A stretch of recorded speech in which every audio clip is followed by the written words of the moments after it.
Felicia, who's drinking tea. Hi.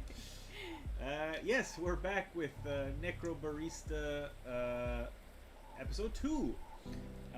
When last we left off, what were we doing?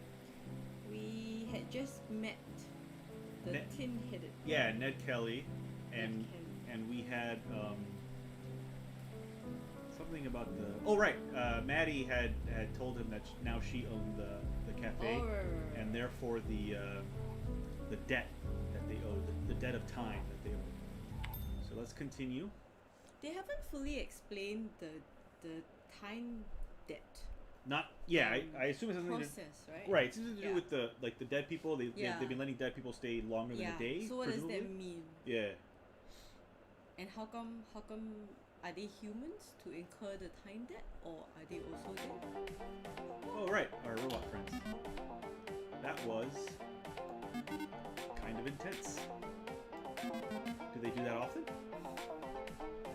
Oh, they dance on the spotlight song. The song and dance thing? Yeah, what do they think they are? Some sort of anime street gang? What sort of self-obsessed jerk has their own theme song? Don't be a downer, pal. No, I was talking about the dramatic encounter. Oh, between Maddy and Ned? Well, are they like what do you call it? Like the two Greek old chorus. guys? Yeah. The Greek chorus. Yeah, Waldorf and Statler. The Greek chorus. Yes. Yeah, they've got chemistry. Not the romantic kind, the explosive kind. Can't leave them in the same room together or they'll kill each other. Bad history. Maddy's just a serially troublesome person from Ned's perspective. Doesn't help that she can't stop herself from pulling pranks on him. No, I suppose not. I mean, he doesn't make it easy either. I don't think he's used to having his authority questioned. She really gets under his skin. Wasn't he a famous criminal? And therein lies the irony of the situation. Oh, so it's the real Ned Kelly. Supposed to be the new. What a strange world we live in. It was the actual Ned Kelly. Well, thank you, Greek chorus. I learned a lot.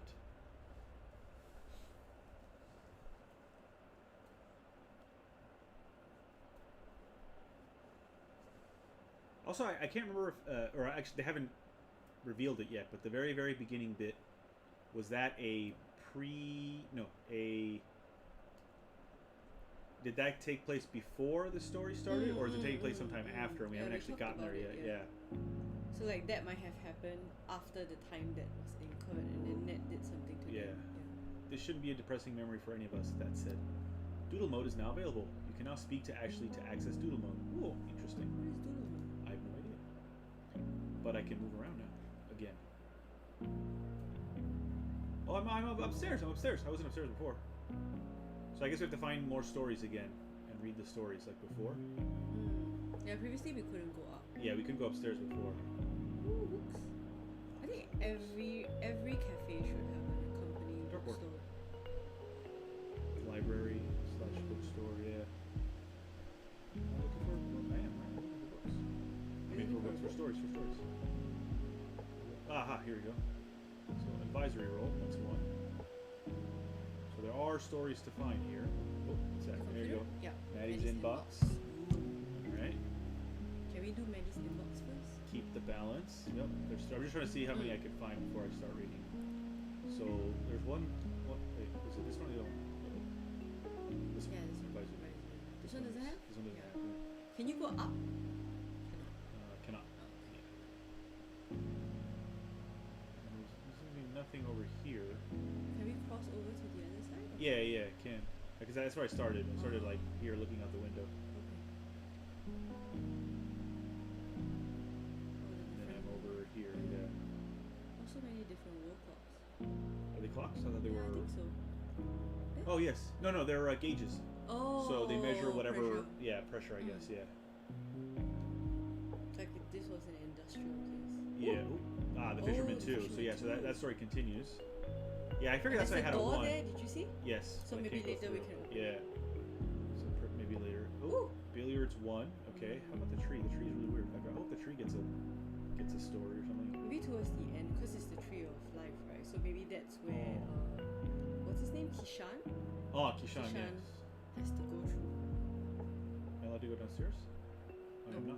All right. Well, let's. So we want to do the computer first, right? The Maddy's inbox. Right. So just remind me, right? Yes. We don't actually know whose perspective we're looking through, correct? Correct. Like whose POV?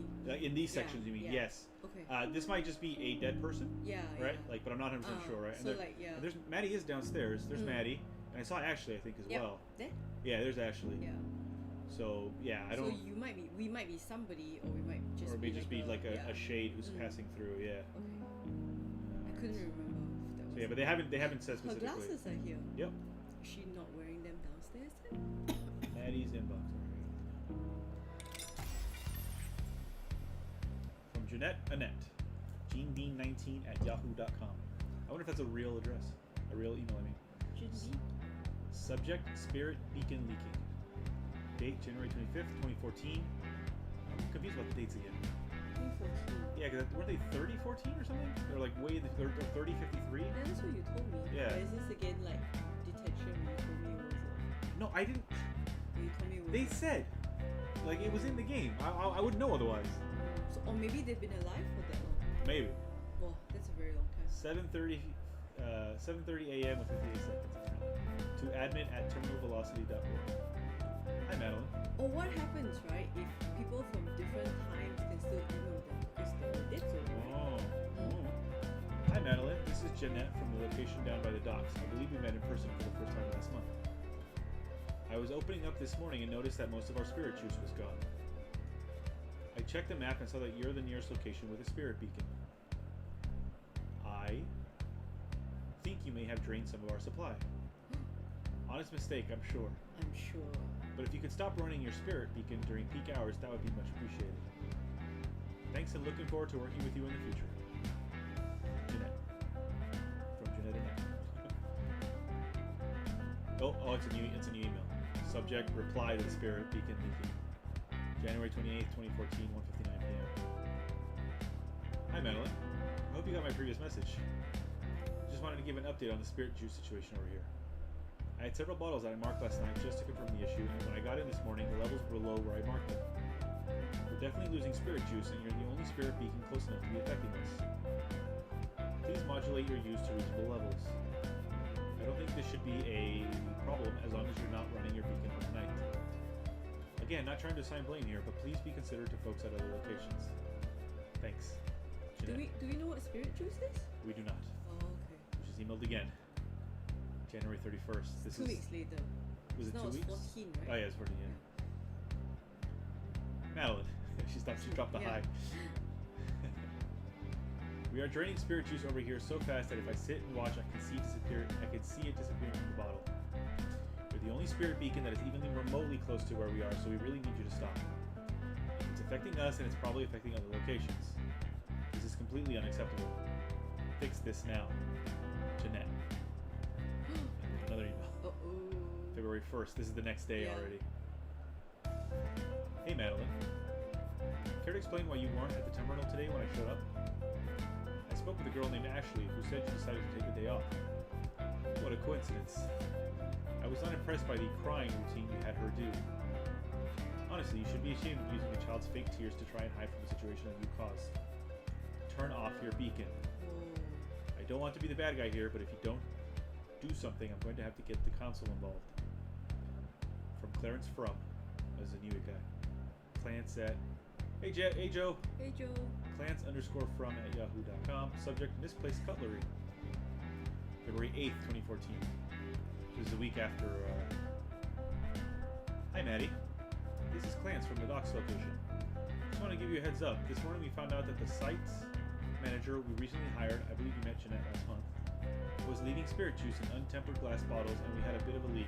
We ended up having a bit of a problem with some animated cutlery. Oh, so it wasn't Maddy. We have the situation under control over here, and we're mostly sure everything is accounted for on our end. Unfortunately, this started happening about a week ago, which might be enough for something to wander off far enough that we wouldn't be able to detect it. Oh, this only started a week ago.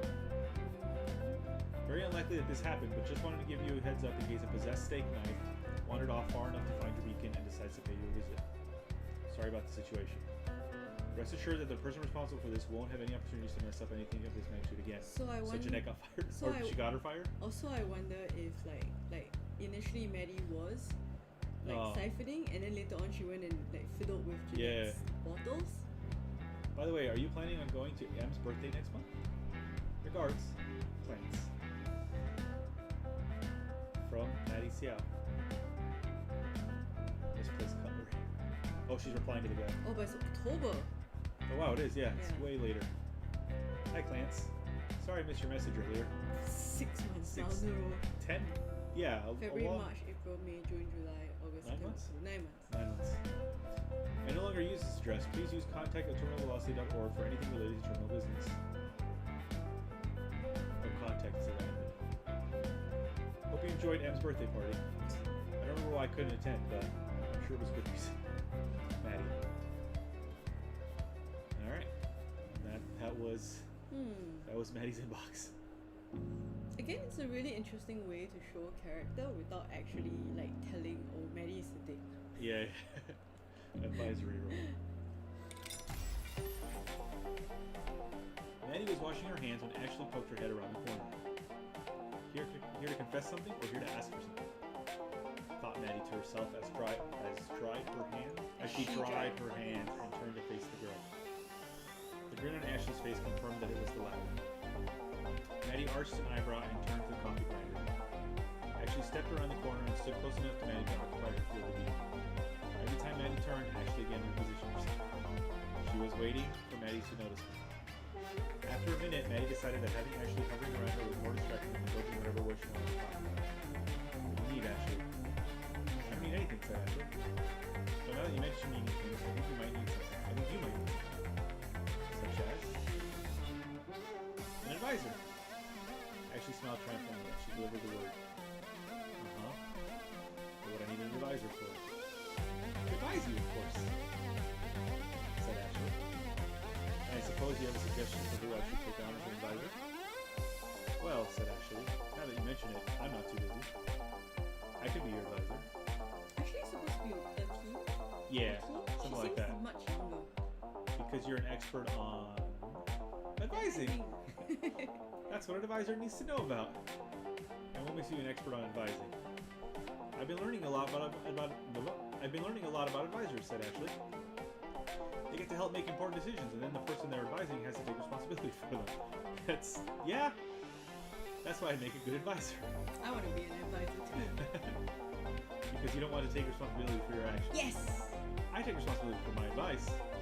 But if someone follows my advice, then that's their decision and their responsibility. I don't think I need an advisor, said Maddy. Oh, but you do, said Ashley. Are you always complaining about how busy you are? Yes, said Maddy. So busy that I don't have time to have extra counseling sessions with you. I'm not going to be your counselor, Maddy. I'm going to be your advisor. The difference being, a counselor counsels and an advisor advises. She's not wrong. Of course they do. Busy people always seem to have advisors, said Ashley. The Prime Minister has advisors. Presidents too. All the most important people have advisors. Their advisors tend to be more experienced than they are, said Maddy. Advice travels from those who have it to those who need it. Oh, that's a nice line. Well, I'm doing fine, so I don't need advising, said Ashley. But you could do with some advising, and I'd be happy to give you all the advice I've got. Plus, you're more important than I am. You're kind of like the Prime Minister of the Terminal, or the President of the Terminal, or whatever. The kind of person who needs advisors. I see, said Maddy. So, am I hired? You already have a lot on your plate, I'm sure, said Maddy. Nope, said Ashley. I've got lots of time free. In that case, you have time to wash the dishes for me, said Maddy, tossing a drying rag to Ashley. Let me know when you're done. Wait, said Ashley. I'm only free to advise. I'm physically fatigued from a long day of work. Oh, sorry. Is that background music? Oh, that's because it's pretty loud. Alright, that should be better now. Sorry about that. It is pretty good music. Wait, said Ashley. I'm only free to advise. I'm physically fatigued from a long day of work. Only my mind has extra processing power. I can only help you if it's by advising.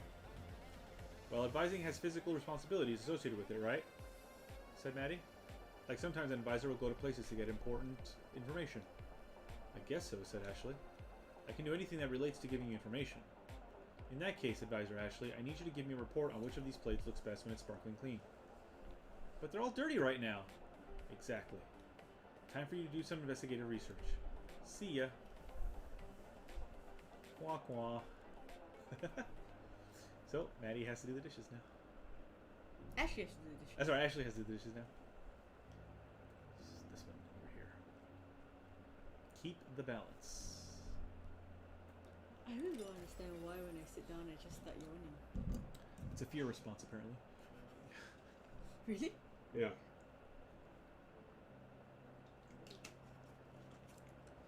Stress yawning, they call it. You're overdue this week, said Ned. He tapped the list of rules that Maddy kept posted by the door. This 24-hour rule, are you sure you've been enforcing it? I think how we run things around here is none of your business, said Maddy. Actually, it absolutely is my business, said Ned. In fact, keeping the rules is basically my only business. That's kind of what the word enforcer means. I'm supposed to scold you for breaking the rules. So audit me. Fine, said Ned. Let me check your ledger. We don't keep a ledger, said Maddy. Maybe you should, said Ned. Lots of places do. It's a great system. You have someone stand at the door and have them mark down whenever someone comes in or leaves. Then you forcibly evict people who are overstaying their welcome. I'm amazed that you don't have a system like that in place. Some people overstay their welcome, other people understay it, said Chay. There's no need to strictly keep track of how long people stay, right? Just maintain the balance. You're right, said Ned. All that matters is maintaining the balance. So maintain the balance, because when you don't, then we have a problem. We're a bit short-staffed to have someone acting as a full-time doorman, said Maddy. Figure it out, said Ned. He tapped the board listing the rules. Change 24 hours to 23 hours. When you say 24 hours, people think you just colloquially mean one day, and then they don't pay attention to the specific time. When you say 23 hours, people actually have to keep track of what time it is. That would be fine, said Chay, except for the part where you're cutting time off people's stay. Trust me, said Ned. Anyone who would go right up to the limit is probably going to go over it.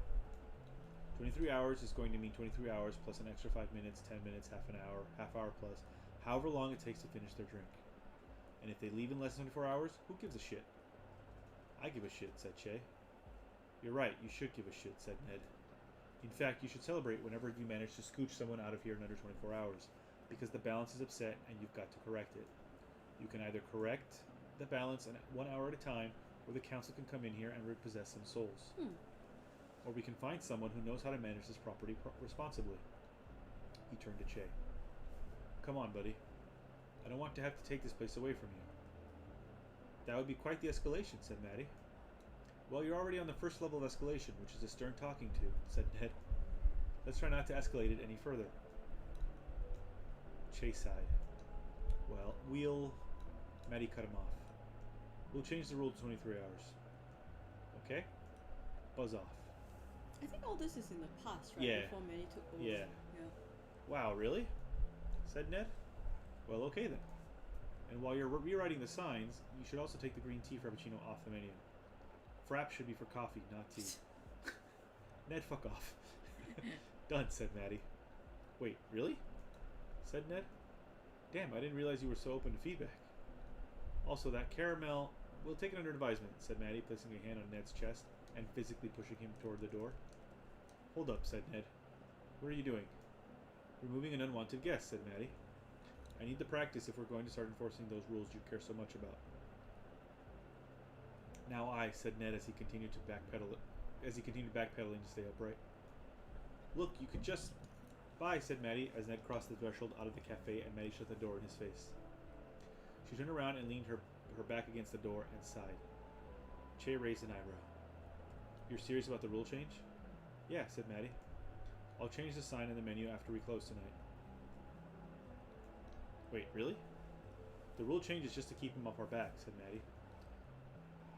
And the menu thing? I've been meaning to take that off anyway, said Maddy. It's the kind of menu item that attracts the worst sort of people. Well, okay, said Chay. Though I do think we should change the rule back to 24 hours after things have had enough time to balance out. Of course, said Maddy. Wouldn't want to upset the balance too far in the opposite direction. What would we do with all that extra time anyway? What would we do with all that extra time? Sleep. Well, we know that when we came in, it said 24 hours. That was the rule. So they did eventually change. If they ever changed it, they changed it back eventually. All right. So keep the balance. Your laptop. Your inbox. Dishes. This was the advisory role. Yep, that was Ashley. There was fisherman somewhere, right? I feel the other side. Oh. I feel they should get Ashley to talk to Ned about an enforcer versus an advisor. An advisor. I think Ashley would win. The dartboard? Wasn't there something at the dartboard? It looked like it. Oh, was it? There it is. Yeah. No, I don't think so. Oh. Yeah. I thought there would be too, because it's pretty. Yeah. Also, maybe don't put books so close to the dartboard. I guess this isn't a bar, so drunk people are less likely to be here. But drunk people can't eat for shit. What the hell? Was it over here? Yeah. Wasn't it? Billiards as well. Wasn't it to the right? Yeah, the fish. Oh, the fish. Okay. Yeah. All right. We'll do fisherman first. Okay. Because I do want to know what happened. Oh, he's so Jack fast. Daniels. No, because it's yeah. Right. The expression on Jack's face was expectant when Maddy came out of the kitchen carrying his plate. Expectant, but not impatient. Oh yeah, 'cause she made him a fish. The expression fit his posture, sitting upright with hands folded and resting in front of him. Your halibut's ready. Jack's eyebrows raised when Maddy set the plate down in front of him. He closed his eyes and lowered his chin just a tad, allowing the scent of grilled fish to waft into his nostrils as he drank in the odor. As several moments passed, a smile crawled onto his face, and he grabbed a fork and began cutting the halibut up. He was several mouthfuls in when Maddy spoke up. I thought you said you weren't going to eat it, she said. Couldn't help myself, said Jack. Smelled too good to not give it a taste, and tasted too good to stop. I've been there. I couldn't help but notice the hesitation, said Maddy. Jack held up the fork, which had a piece of the fish speared on it. You know, a fish like this, you never know what kind of memories it's going to bring up. Not all memories are good, but this fish, it tastes like adventure. Conquest. You fish much? You could say that, said Jack with a grin. I made it out, on the water several days each year. Catch any big ones? Lots, I'm sure, said Jack. But I'm more of a quantity over size kind of person. The most important weight is your tally at the end of the day. I'm not the patient kind of fisherman. Where'd you learn to be so patient if not from fishing? Fishing's the only time I'm not a patient man, said Jack. Funny, said Maddy. I tend to hear the opposite from a lot of people. I take really long vacations, said Jack. That's when you fish? That's when I don't fish, said Jack. Ah, you're a fish tradesman. Better known as a fisherman, said Jack. But yeah, you could have led with that, said Maddy. Didn't I? Said Jack. Well, like I said, I don't get out on the water very often. And yet it's your profession, said Maddy. I think that would mean more days on the water. Such is life in Alaska, he said. Ah. He fishes in the ice.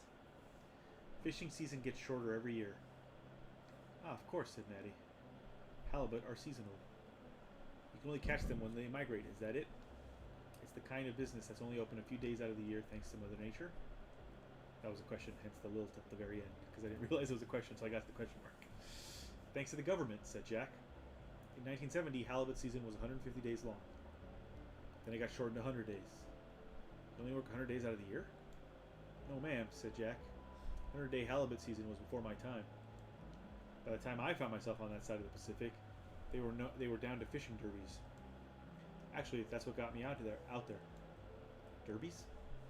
All the fish you can catch for 24 hours. They're spaced out. Fishing season is just a few days a year now. Can you make a living doing that? You can catch a lot of fish in one day, said Jack. That's why they had to shorten the season. It doesn't take very many skiffs on the water before you have a problem with overfishing. I was sold on the promise of working for several days out of the year and being able to come back home and live the good life the 360 days out of the year that I didn't have to work. He grinned in a way that suggested he wanted Maddy to prompt further. Did Alaska deliver on that promise? Said Maddy. Is America truly a land where the streets are paved with gold? The streets aren't paved with gold, even though I'm told there's black gold to be found in Alaska. But yes, Alaska did deliver what was promised. I worked several derbies a year, and I made enough to live pretty well. I just skipped the part where I was supposed to come back home. What's the matter? Said Maddy. Didn't want to sail back to Australia? Afraid of getting seasick? No ma'am, said Jack, apparently missing her joke. You met someone who will convince you to stay. A few someone, said Jack. You spend some time working on a skiff with someone, and that's the kind of bond you don't find easily, and it's not the kind of thing you give up easily. That kind of bond, working only a few days out of the year? Said Maddy. It's intense, said Jack. It's like being in the line of duty. It's a little like going to war. Is it? War against the fishes? War against the sea, said Jack. When it's all you can catch for 24 hours, you don't have time to be safe. When the day arrives, you're out on the water, no matter the weather. Oh, okay, that's fair. And those skiffs are not large boats. For every 1,000 fishermen that go out, 997 come back. Firefighters have better odds than that. Interesting. Soldiers have better odds than that. Are you sure? Seems unlikely, but okay. Maybe it's because, well, I guess odds is different. Like maybe because fishermen do it more often, so like the chances of there being a fire. I guess, but like, all right, I guess, but like nine, like 3 dead in a couple of days, is better than like I guess soldiers aren't always at war, right? And firefighters aren't always fighting fires. But I don't know. It feels chances of anyone dying in a firefight is much rarer, I think. Don't know. When the library burned down in my hometown, a firefighter died recently. So I don't know. I guess it depends on the fire, what kind of fire it is. I don't know. I don't know enough about any of these topics to really comment properly. I don't know enough about I don't know enough about firefighting or war or fishing. He looked down at the fish in front of him for a moment. There were some times I could swear I could smell death on the water. And every time you pulled up to shore with a boat full of fish and the same number of men you left with, it was a giant middle finger to death's face. He broke into a grin. In those moments, you never feel more at home. And when you have that kind of experience with someone, you don't fuck off to spend the year in Australia. You know? He tapped his chest. I'm one of them now. Jack looked around and Maddy realized it was the first moment she'd seen Jack really take notice of the space he was in. His eyes squinted as they scanned the shelves behind her and the people at the tables around him. But I ended up here. I think I always knew I would be here sooner or later. Well, that's it. He's one of the That's part 2. 3 people out of the 1,000. Yeah. So that was part 2 of The Fisherman. Presumably there will be a part 3. There's something else that had a part 1. Billiards table. Was there? Yeah, there's something else. else. The fisherman. No, there's something else that had a part 1. Oh, was it Chay and Ned's altercation? Which Oh, continued? maybe, yeah. But it was a different, like they were talking about something else. I can't remember. So now it's Brad. Who's Brad? Brad took a sip from his beer.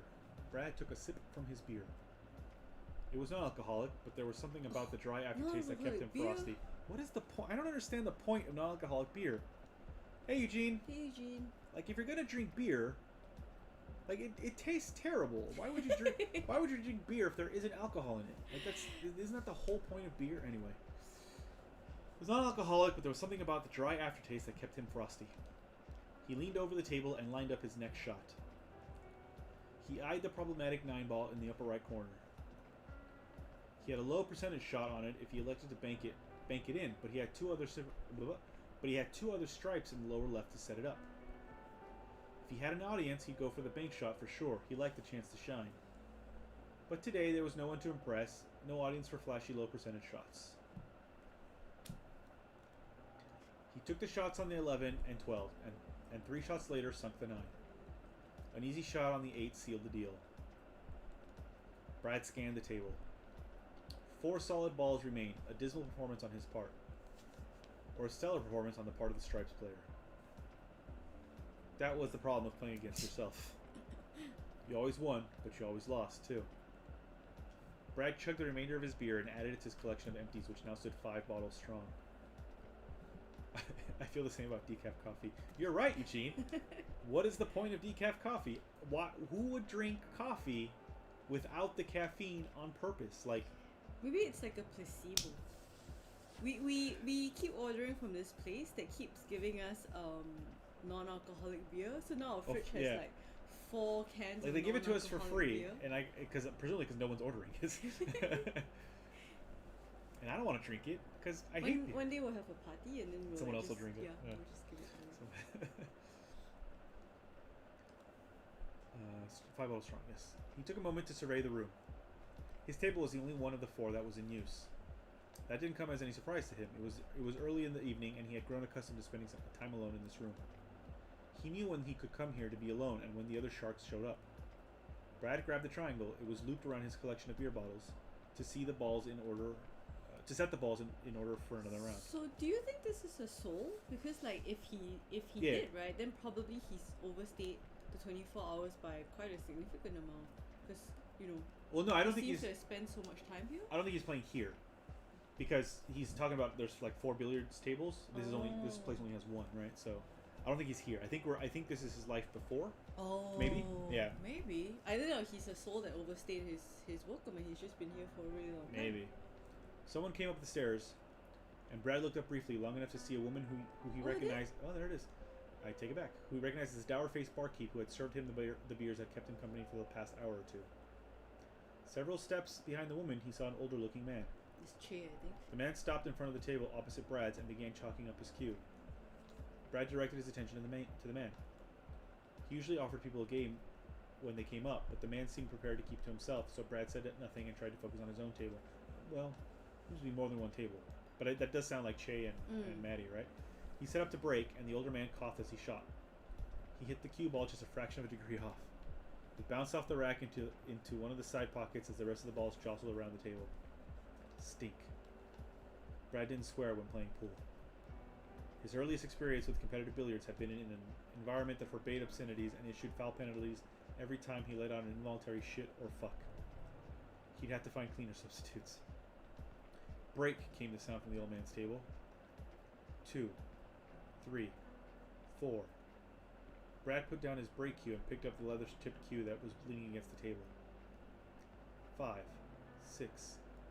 Brad chalked his cue, trying to avoid the tilt from his bad break. 7, 8. He lined up to shoot and realized that the man was already fishing his balls out of the pockets and collecting them in the triangle. Brad did a double take.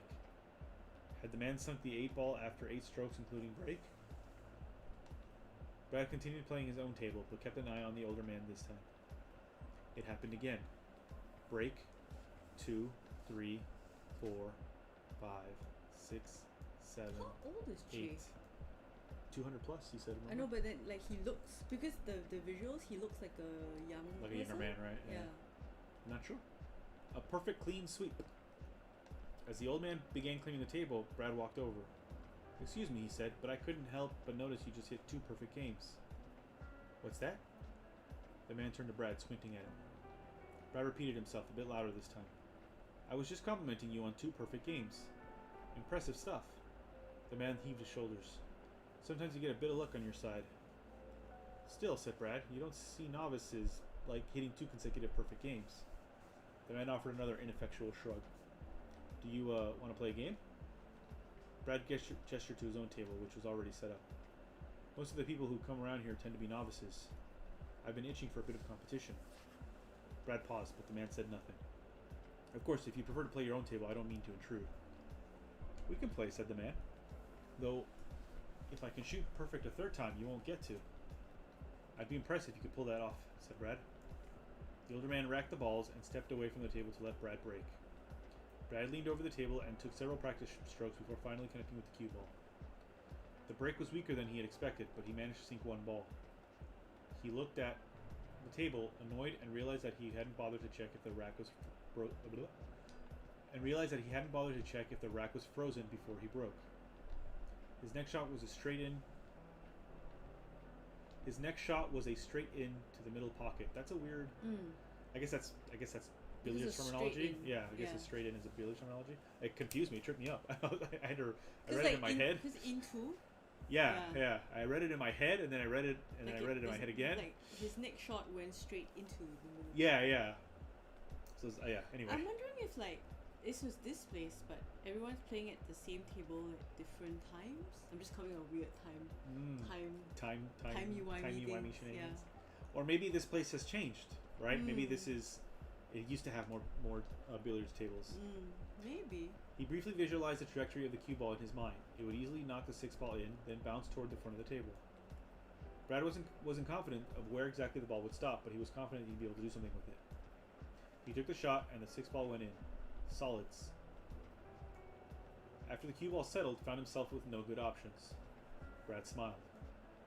Making something out of nothing was his specialty, and after a few moments of eyeing different angles, he settled on a shot toward one of the bottom pockets. If only there was some way to show us all this. I feel like the developers go, okay, what's the way we can reduce the number of visuals you need, and then less programming. Let's pay the writer more. A striped ball. Well, hopefully they got paid more, because they are a very good writer. A striped ball was in the way, so Brad hit the cue ball several degrees to the side, curving his trajectory under the enemy ball. It hit the solid. God damn it! You want me to take over? Sure. It hit the solid 3 ball, and the shot was made. Brad looked at the man, hoping for some kind of reaction. The man's mouth remained a flat line, but his eyebrows arched. If anything, the man's lack of obvious expression struck him as a deliberate attempt not to show a response. That he had managed to get a slight rise out of the old man felt like a sweet victory. Brad made his next shot quickly, an easy straight in shot on the 2 ball, made without thinking where the cue ball would land. That was a problem for future Brad. Much like writing deadlines. That's a problem for future Dan and Felicia. And then future Dan and Felicia gets very curse angry out at past Dan and Felicia. But several seconds later, present Brad found himself scolding past Brad for putting him in such a foul position. There it is. Every time. He was corner hooked. Again, I don't know what that means. Yeah. With the cue ball trapped next to the corner pocket. Oh, okay. The only available angles available to Brad existed in a 60-degree arc. He surveyed his limited options and breathed a sigh of relief as a relatively straightforward bank shot presented itself. Is he playing his older self? Oh, I just thought about that. It was an awkward angle, but he knew he would coax the 3 ball into the opposite corner pocket. So he stayed at the cafe long enough for himself to age. Do dead spirits age? He took the shot, watching as the 3 ball rolled compliantly into its designated pocket. Yeah, so he practiced so much that he got so good. Unfortunately, the cue ball went with it, and then ending Brad's turn and placing the ball in a man's position. Yeah, past Dan and Felicia do that too. And then we curse at them, like, could you not have been more specific? Fix this. Sometimes I leave notes for Felicia that way. Make this better. Yes, or like try and make the next 3 chapters like Sunday, when like it's impossible. It's like a Tuesday. Yeah. Please make sure this lands on a Saturday, because we need it to be Saturday. We'll just 2 paragraphs. Friday. Thursday, Friday. Okay. Stink. Brad could have sworn the man winked at him as he fished the cue ball out of the line and lined up a simple shot on the side pocket. The 9 went in. And the 12. Then the 11? And the 11 and the 12. Brad found himself taking it for granted that each striped ball would enter its designated pocket and instead focus on the cue ball. Somehow, the cue ball always wound up in a position that presented the Ulster with the ideal chip shot. But ball after ball fell off the bed until finally only the black 8 ball and Brad's solids remained. Fortunately for Brad, the 8 ball and the cue ball were at opposite ends of the table with several of Brad's in between. The man eventually gave up and settled for a defensive shot that put the cue ball behind the 8. Now the tables were turned. Brad was the one cut off from his balls. So childish. Yep. He lived for shots like this. He took the shot. The cue ball hit the 8 and the 8 hit the 1 and the 1 hit the 7, bouncing against the front of the table and into one of the side pockets. That's a good shot. Brad couldn't help his smile. Things couldn't have gone better even if he had planned them. Instinct and muscle memory did what his calculating mind couldn't. Now that the table was conveniently free of strike balls, Brad had no trouble sinking the remaining consecutive shots he needed to close out the game. As Brad lined up the final shot on 8 ball, he studied the older guy. If the man was reacting, he couldn't tell. Brad closed his eyes as he completed the final stroke as he always did. He wasn't really religious. He stopped going to church with his mom when he was 12, but it always felt right to leave the results of the game to God. Damn, said the old man as the 8 ball fell into its pocket. Brad flinched. He'd been hoping for some praise from the man for winning the game. Perhaps the damn was all the man was prepared to offer. Excuse me, said Brad. I don't think we bothered to exchange names. Ah. Huh? Hi. No, I'm Brad. Thomas. Oh, there goes that. Not Chay either. Not Chay either. The old man extended a hand. I've got to say, said Brad, you're quite a player. I take it you're not from around here? No, said the man. I grew up in Brisbane, retired in Sydney. I'm just passing through. I keep forgetting that they're in Australia. Yeah. Brad nodded.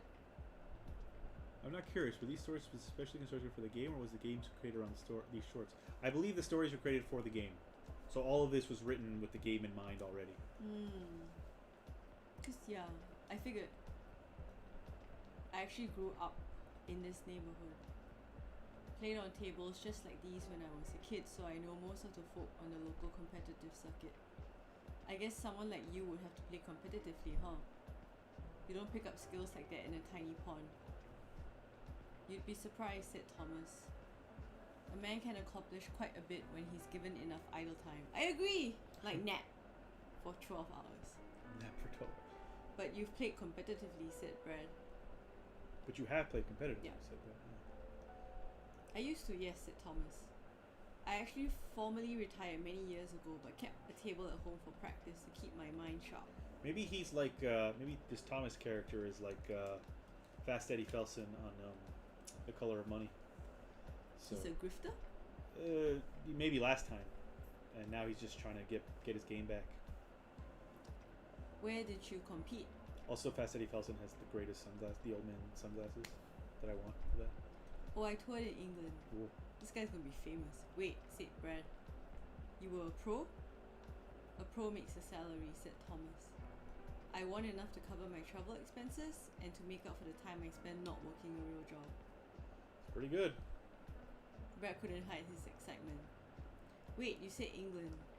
Did you ever play in the World Billiards Championship? Yep, said the old man. I played the WBC for a few years, but eventually I decided the title was a summit I'd never reach. So I quit. Wait, said Brad again. You said your name was Thomas.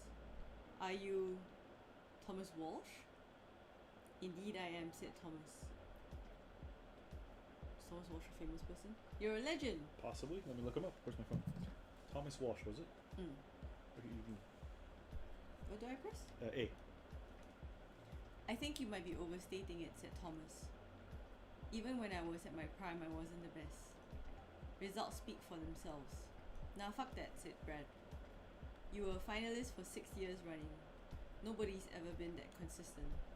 Even the best pros who managed to run hot burn out after more than 2 or 3 years.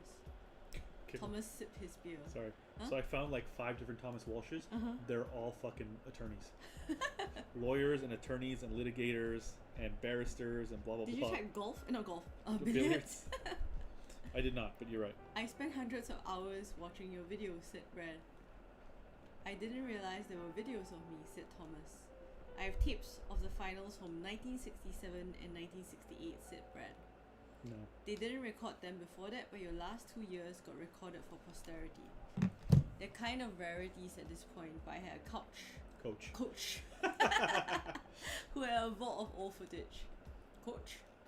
Thomas arched an eyebrow. Yeah, said Brad.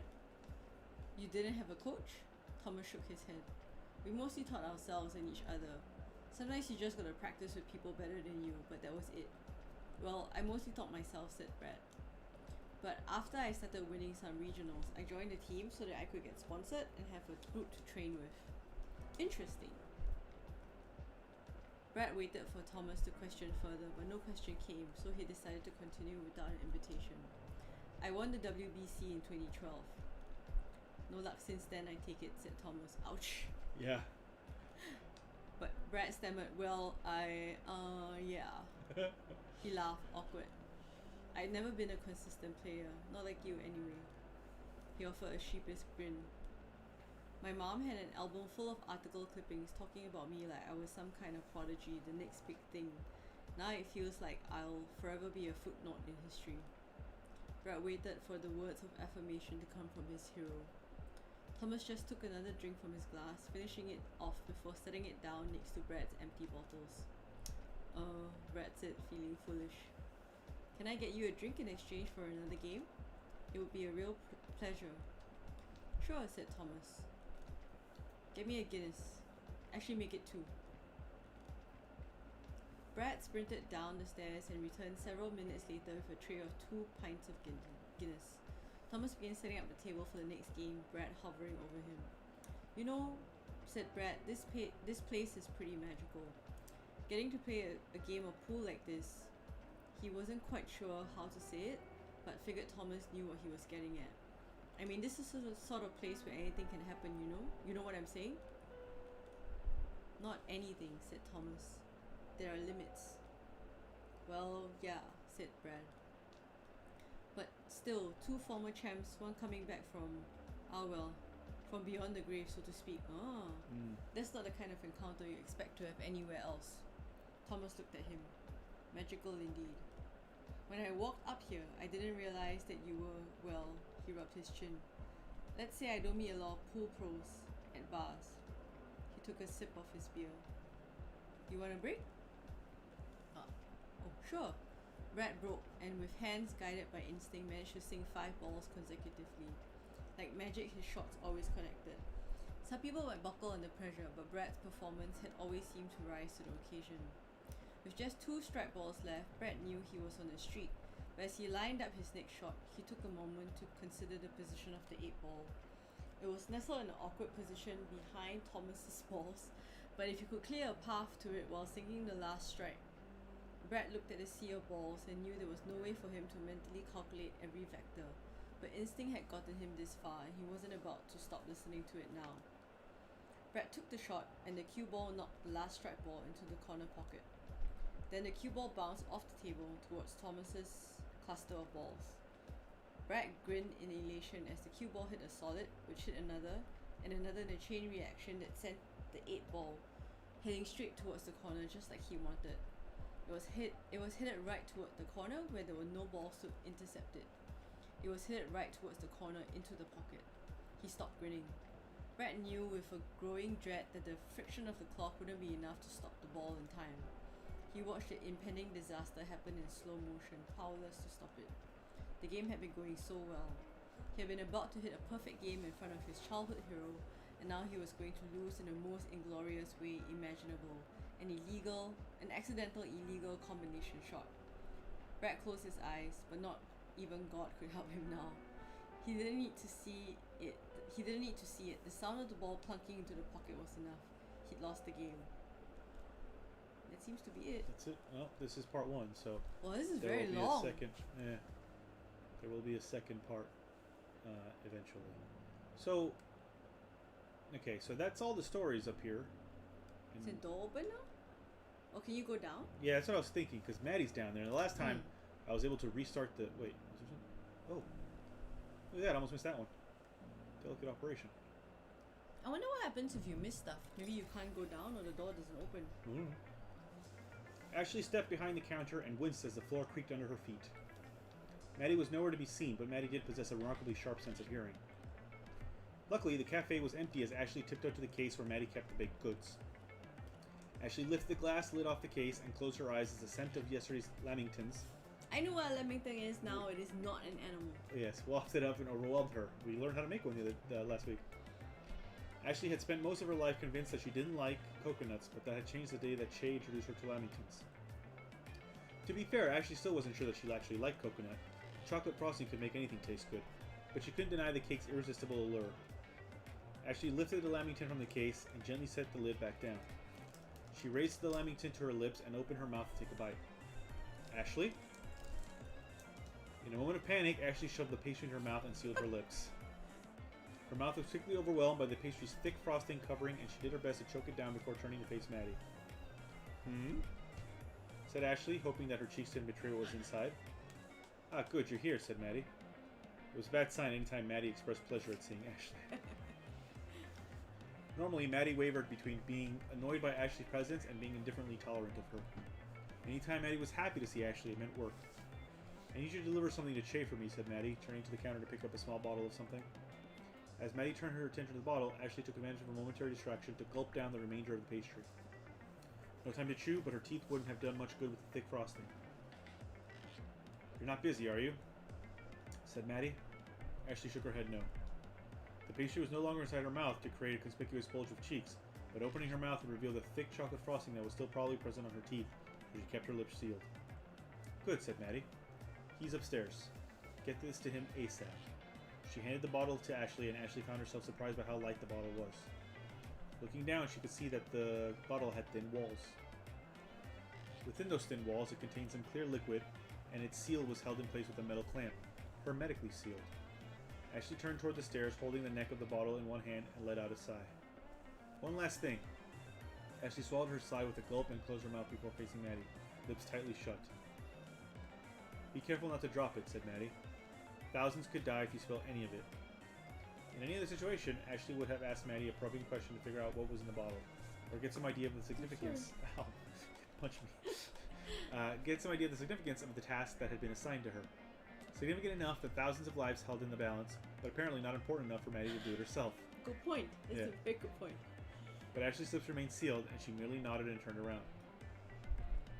Lamingtons were not meant to be consumed in a single bite, especially by mouths as small as Ashley's, and the thickness of the frosting that lingered in her mouth and throat made her desperate to ask for some kind of drink, but she dared not ask for one. Ashley looked down at the bottle, unsure of the best way to carry it. The bottle was slightly too large for her to hold it in just one hand, and grasping it in front of her with two hands felt awkward. The bottle wasn't heavy, but Ashley's confidence in her ability to carry the bottle without dropping it was less than perfect. Should she cradle it under her arm protectively? No, that seemed like it put her at a greater risk of fumbling the bottle. The crook of her elbow wasn't as dexterous as her fingertips. She settled for carrying the bottle with one hand placed under the bottom to hold the weight, and the other hand wrapped around the neck to steady it. Ashley walked slowly with the bottle as she ascended the stairs. Maddy hadn't told her that the liquid was volatile, and the bottle was hermetically sealed. Wait. Oh yeah. So, there was zero chance of anything spilling out, but that didn't change the sense of trepidation Ashley felt. Armed with the knowledge that there were potentially thousands of lives at stake, she cringed every time she saw the liquid sloshing inside the bottle, leaping up and lapping at the edge of the seal. Ashley realized her arms were shaking and pressed the bottle against her chest, hoping to steady it. How far is the top from the bottom? Or upstairs? Yeah, as Ashley's hands shook nervously with the bottle held against her chest, she wondered if the large amount of sugar she had just forced down her throat had something to do with the shaking. Possibly. It was more likely that her shaking was a result of being told that thousands of lives could be lost if she dropped the bottle. Still, the lingering taste of the pastry in her mouth didn't help. Ashley silently lamented the fact that she had been forced to consume lamingtons so abruptly. No one's fault but yours, Ashley. Lamingtons were a treat to be savored, not shoved into one's mouth in a moment of panic. She hadn't even had the chance to properly enjoy it. It was hard to simultaneously feel the pleasure of a tasty treat and the panic of being caught. Whatever the outcome of this errand, she had wasted a wonderful pastry. Several agonizing minutes later, Ashley arrived at the top of the stairs and spotted Chay standing at the handrail. And what I really like, the fact that even though she holds apparently 1,000 of lives in her balance, her focus is still on the lamington. As she walked up, Chay turned to face her and she presented him with the bottle. Ashley cleared her throat of any lingering stickiness before speaking. Maddy said you needed this. Ah, good, said Chay. I was running low. Ashley gasped with relief as Chay took the bottle from her and started taking deep, labored breaths, suddenly becoming aware of how high her heart rate was. Chay popped open the seal on the bottle and then splashed some of it onto a rag. Several drops dripped onto the floor, and Ashley let out a terrified squeak. Something wrong? Said Chay. Maddy said that thousands of lives could be destroyed by what's in that bottle. Well, that's the idea, said Chay, as he folded the rag and ran it along the railing that overlooked the cafe's ground level. This is supposed to kill 99.9% of all bacteria. I knew it! That still leaves hundreds of bacteria alive, but I try not to think too hard about that part. Ashley's jaw dropped. It's disinfectant? Yeah, said Chay. Why, did Maddy not tell you? Ashley's shoulders slumped in a mix of relief and exasperation. She only told me that it could kill thousands. You didn't ask what she meant by that? No, said Ashley. I was preoccupied. Huh, said Chay. He turned his attention back to the railing, inspecting it for a moment before continuing to wipe it. Ashley turned to head back downstairs, I guess. By the way, Ashley turned to face Chay. He reached out and placed a finger on her shirt, wiping off a bit of frosting. He raised it to his finger and smelled it. Chocolate? He said. Yes, said Ashley. One of Maddy's Lamingtons? Yes, said Ashley. Chay nodded and licked the frosting off his finger. Go downstairs and bring one up for me too, will you? And that's it.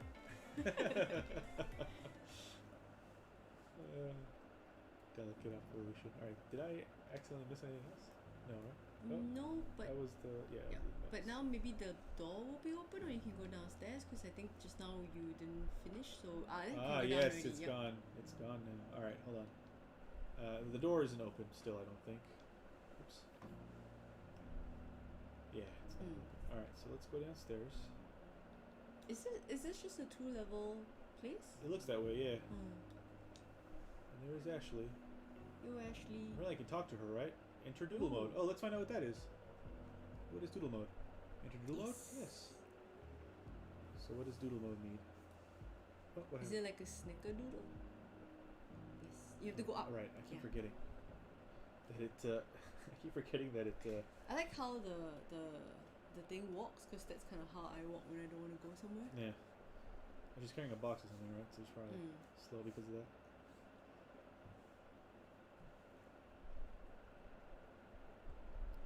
In doodle mode, you can draw a face for each Ashling. Oh! They're called Ashling. Whenever an Ashling appears throughout the game, you'll be able to see your artistic masterpiece. Oh! So, Kepler, let's do Lovelace first. Okay. Just cuz. Draw face. Okay, so it's basically just like...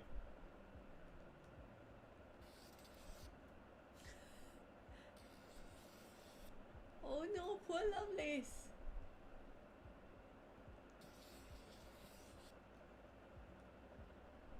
Ah, poor Lovelace.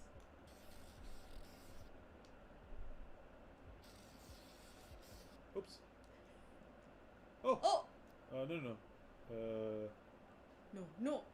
Yeah, it's fine. Oh, can I clear just one? Oh, it cleared the whole thing. Alright, it's fine. Do this again. Nope, that's worse. Oh, for fuck's sake. Stop doing that. Clear drawing. Why? Okay. Oh my god. I can't do that. I can't do it anymore. This one, is it? Yeah, so you press A to hold down A and then move the cursor in order to... There you go. Heckins is that? Y is to clear the drawing. Oops. Okay.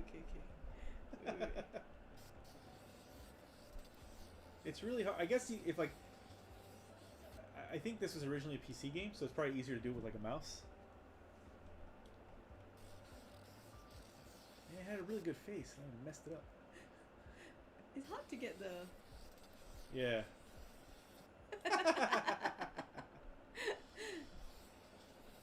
Oh! Sort of. These are the worst eyes.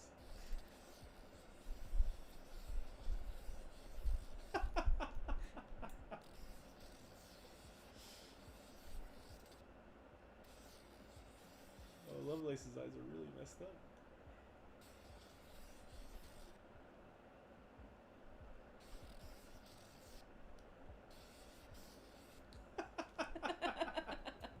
think? Clear? You wanna try? No, it's up to you. You can keep it if you want. Oh, my poor Lovelace. Quite cute lah, right? If we save, can we go back and do it again? Probably. Okay, then we'll save. So you press B. Press B. Press B? Oh, you. Oh, sorry. You pressed it. Okay. Save and exit doodle. Yes. Oh no! That's what Lovelace looks like! You wanna try Kepler? Okay, yeah. okay. Poor Lovelace. Kepler's got a bit more space. It's hard to control though, so that's Yeah, why. yeah, that's why. Oops. Damn. I like trying noses like that. That's pretty good so far. Do a square. Oh, that works too. Sort of. That's beaker shaped. Oh, good job. Squares are easier than circles. Yeah. Much easier. Stop it. Look at Dum Dum.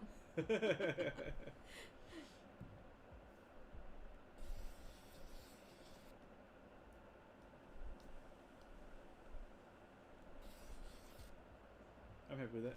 Okay.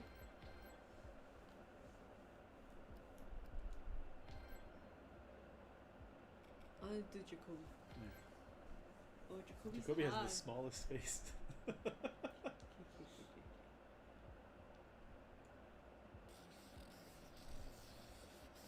Oops. Very neat. Okay.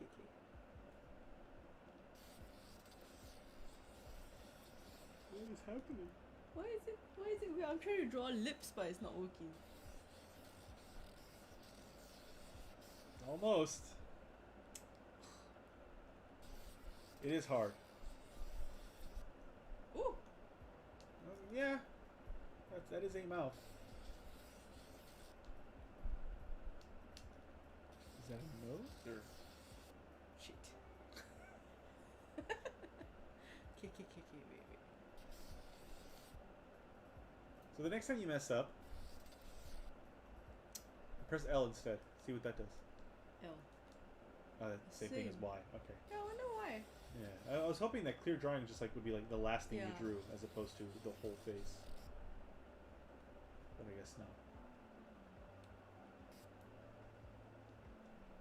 Is he winking? Are they winking? I don't know. That shit could be used. What the hell? This doesn't work so well. Okay, last try. All right.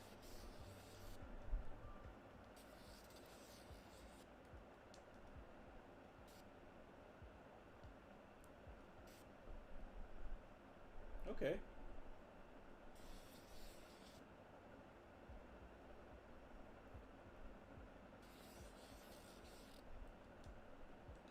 Yeah, that's a face. Wait, is that the chin? It's the moustache. It's like a beard. Oh, maybe color it in a bit. Yeah. That's good. That's good.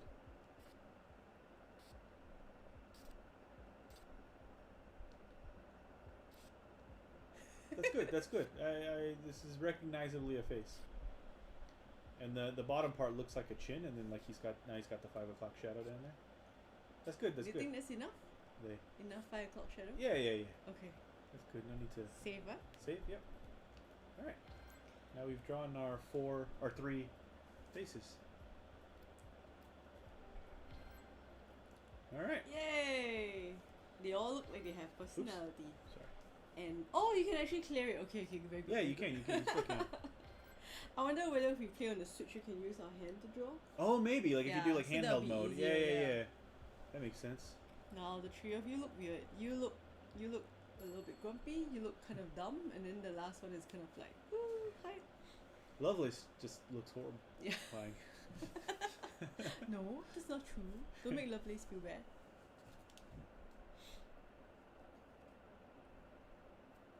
So now every time they show up, they'll have the faces that we drew. Oh, it's 10:30 already. We started at 9:30 though, so we still have an hour. Right. This shouldn't be a depressing memory for any of us. Oh, it says this again. But also cute and goofy now. Yep. Thanks. I'll put me back up here. But all the stories are done, right? Don't make me do the stories again. Yeah, why would you have to? Can go down again. Okay, yeah. I'm blocked off. Or is there any stories down here? I shouldn't even check. Oh, the same ones from before. So if you miss any of them, you can redo them. Yeah. That's cool. But I think that if you don't do all of them, then you won't be able to progress to the next stage or whatever. Oh, I'm not sure. I think you can not do them because like. But just now you couldn't go down. Remember until you finish everything. Oh, that's a good point. Yeah. Yep. Yeah. Okay. See this judgment. That's it. So there should be a judgment 2 at some point. Oh. Is this door open? No. Okay. So there should be a judgment 2 at some point. And a billiards 2. Oh, there's a little robot. With yeah, it's her. It's one of her ashlings. Oh. It's the new. It's Lovelace. Is it? Yeah. There's No face on it yet though. Oh, Ashley's Journal 1. Ooh. That one we haven't done before. Battle Royale Robots Power Rankings. Windlass. When I first saw the name of this bot, I thought it was styled to be like a girl who could run control storms and run like a ninja, a real lass of the wind. Or maybe a girl of the elements, someone with the ability to become the wind itself.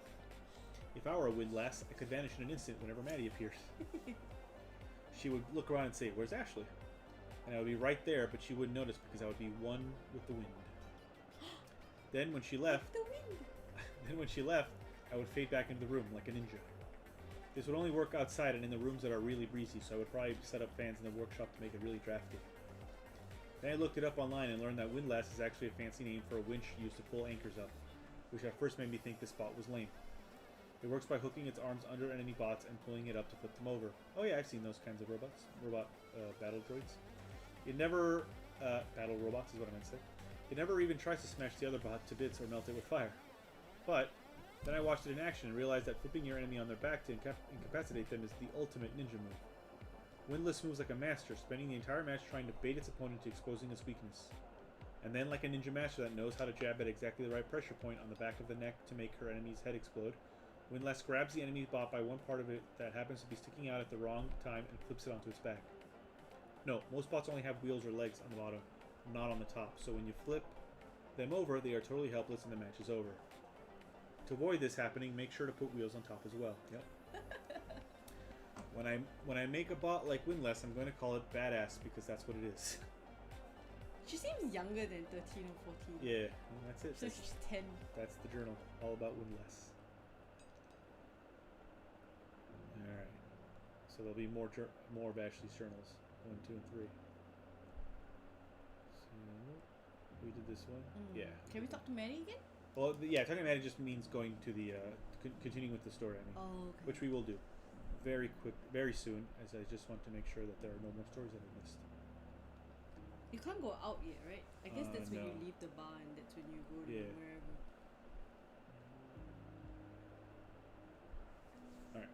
Alright. Continuing the story. Joe says the robots and ashlings are also cute and goofy though. Yeah, I saw. Alright, so continuing the story.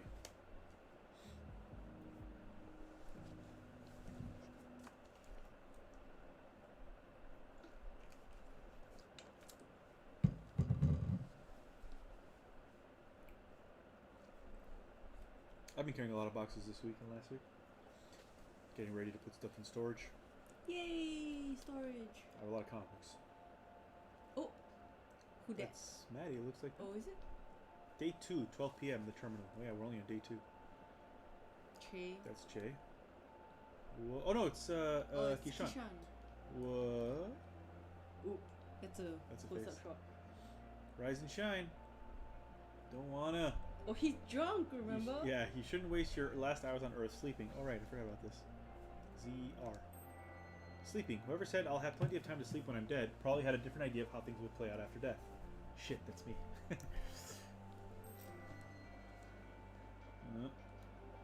Man, I was hoping that I was having a really long, weird dream.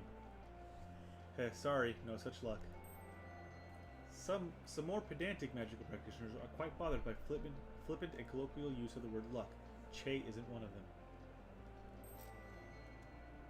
I'm still having trouble getting my head around it. I totally understand. Want a coffee? I want a coffee. Oh. Yeah, that was a weird. It was meant to be evocative. I think it's foreshadowing. Yeah, just something simple. Hipster coffee coming right up. What's going on downstairs? See? Was it downstairs? Yeah. Oh. I didn't even know you had it downstairs. There's more to this place than meets the eye. Maddy's down there, desperately trying to fix our debt situation. It sounds like she's hosting a cage match or something. Oh. Well, not exactly. But she's mentioned wanting to do that. There's some wrestler called the Red Comet that she wouldn't stop talking about for a while. Ha. And then because of that, Ashley got obsessed with wrestling for a bit and kept trying to suplex me. Ashley's small, so she has to opt for wrestling moves that control the opponent's weight instead of trying to lift them. Did she manage to? She's tiny. A couple of times. Ha! It was very humiliating. I can imagine. But to properly answer your question, Maddy's running a gambling ring. When you find yourself standing on the brink of death, a wager could be a chance at salvation, or the last chance to feel danger. Both of these appeal to different types of patrons. Downstairs? All by herself? It's a fairly unconventional one. And by unconventional, you mean mortals generally aren't involved. The stakes are higher than usual. Oh. Coffee's ready. Come over and get it.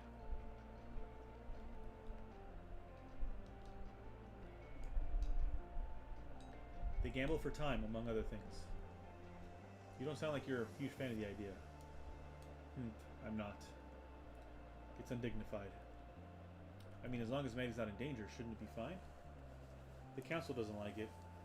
They turn a blind eye because we don't cause trouble otherwise. But I'd rather not have to worry about bad things coming our way. Because Maddy refuses to approach the problem from a different angle. And by the problem, you mean the debt, yeah? I was pretty drunk, but I think I remember Maddy storming off after Ned turned up. Oh yeah, remember he kept Yes. You're like, oh, he's drinking. Yeah, I'm a bit worried about her. Wish I could help. You all seem pretty nice. Thoughts appreciated. Maddy will figure it out eventually, though I'm sure. She just needs time. She needs time. Double entendre. Double entendre. Hey, thanks for the coffee, by the way. I just realized you haven't actually made me pay for a bunch of them. Free coffee? How'd you expect to pay for them? Oh, right. Yep, no cash.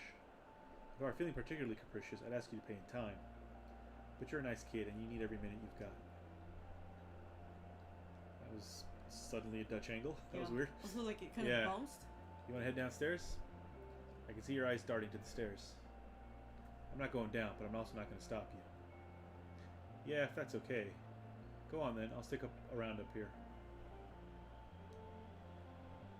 Catch you in a bit.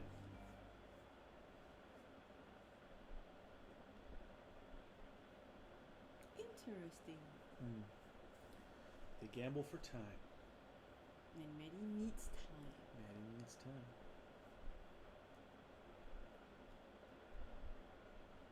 I'm gonna have a little toilet break. You continue.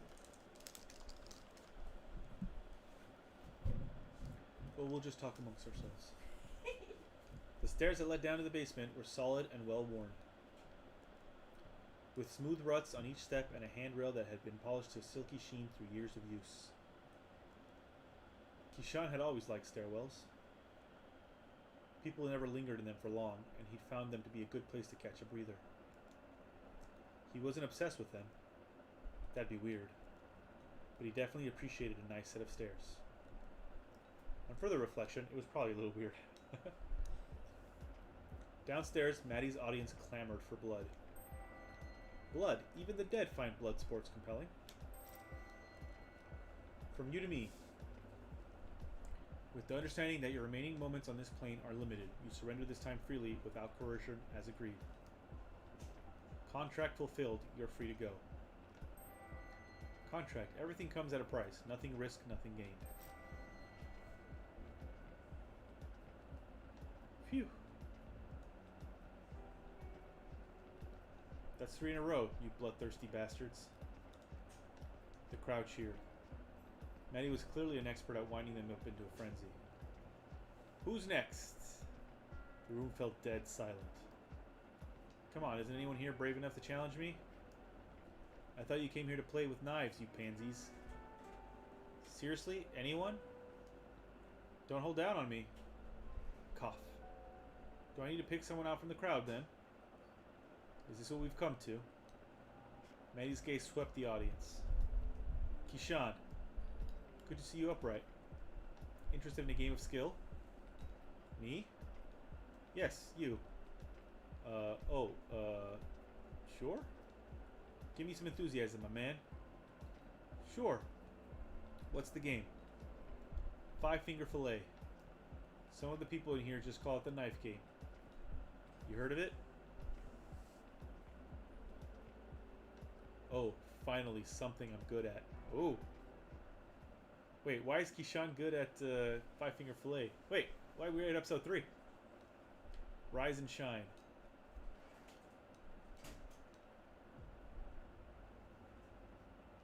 That's a knife. You've got a lot of knives in this place. Tell me about it. Damn, this thing has a good weight to it. Of course, I wouldn't make you compete with an inferior tool. Ha. What? Sorry, I was waiting for you to segue into calling me an inferior tool. Shit, that was low-hanging fruit, wasn't it? Next time, mate. So we're playing 5-finger fillet for time, for time, yeah. Oh. And apparently Keyshawn's good at it. I don't know what 5-finger fillet is. So when you have the knife games, you go. Oh. So not like Jing Fong. What? Scissors, paper, stone. No. Sure. Keyshawn did another experimental slash, and this time it made an audible whoosh. The spectators oohed and awed. But this wasn't for them. He knew that he only had one shot to get accustomed to the blade.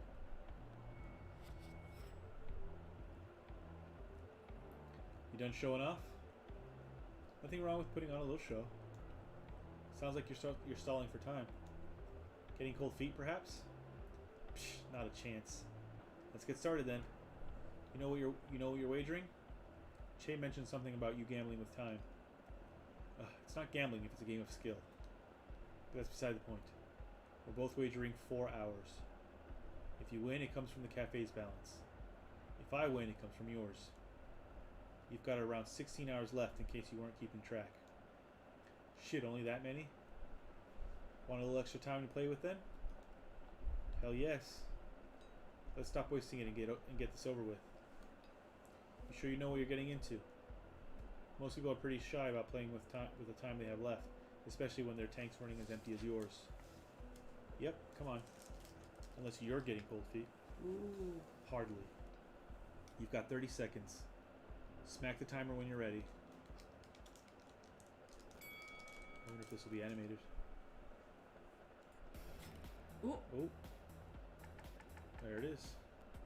The crowd cheered and Keyshawn fed off their enthusiasm. In response, Maddy leaned back and tapped her finger on the table, feigning impatience.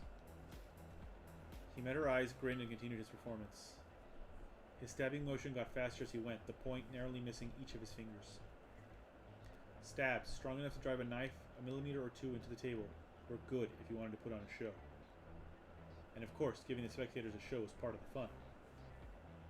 You might be going fast enough to put on a show, but you're not going fast enough to win. How'd I do? 16 sets, if I counted correctly. Whoa. I couldn't do 16. That's how many Maddy beat me with. That's the other people talking. The other shades. Is she gonna lose? Nah, she's gonna kick his arse. His arse. Feeling good about that result? Certainly am. Radio then. Watch closely. Oh, I will. 16. It's like they're playing chess. Yeah. 1. 3. 7. So that's how they fudged the animation. Yeah, Clever. 11. 3, 7, 11, 15.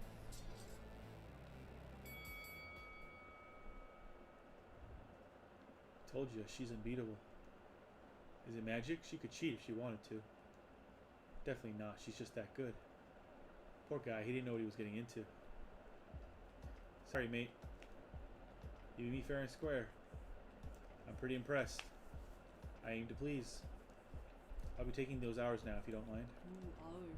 Yeah, sure. How does this work?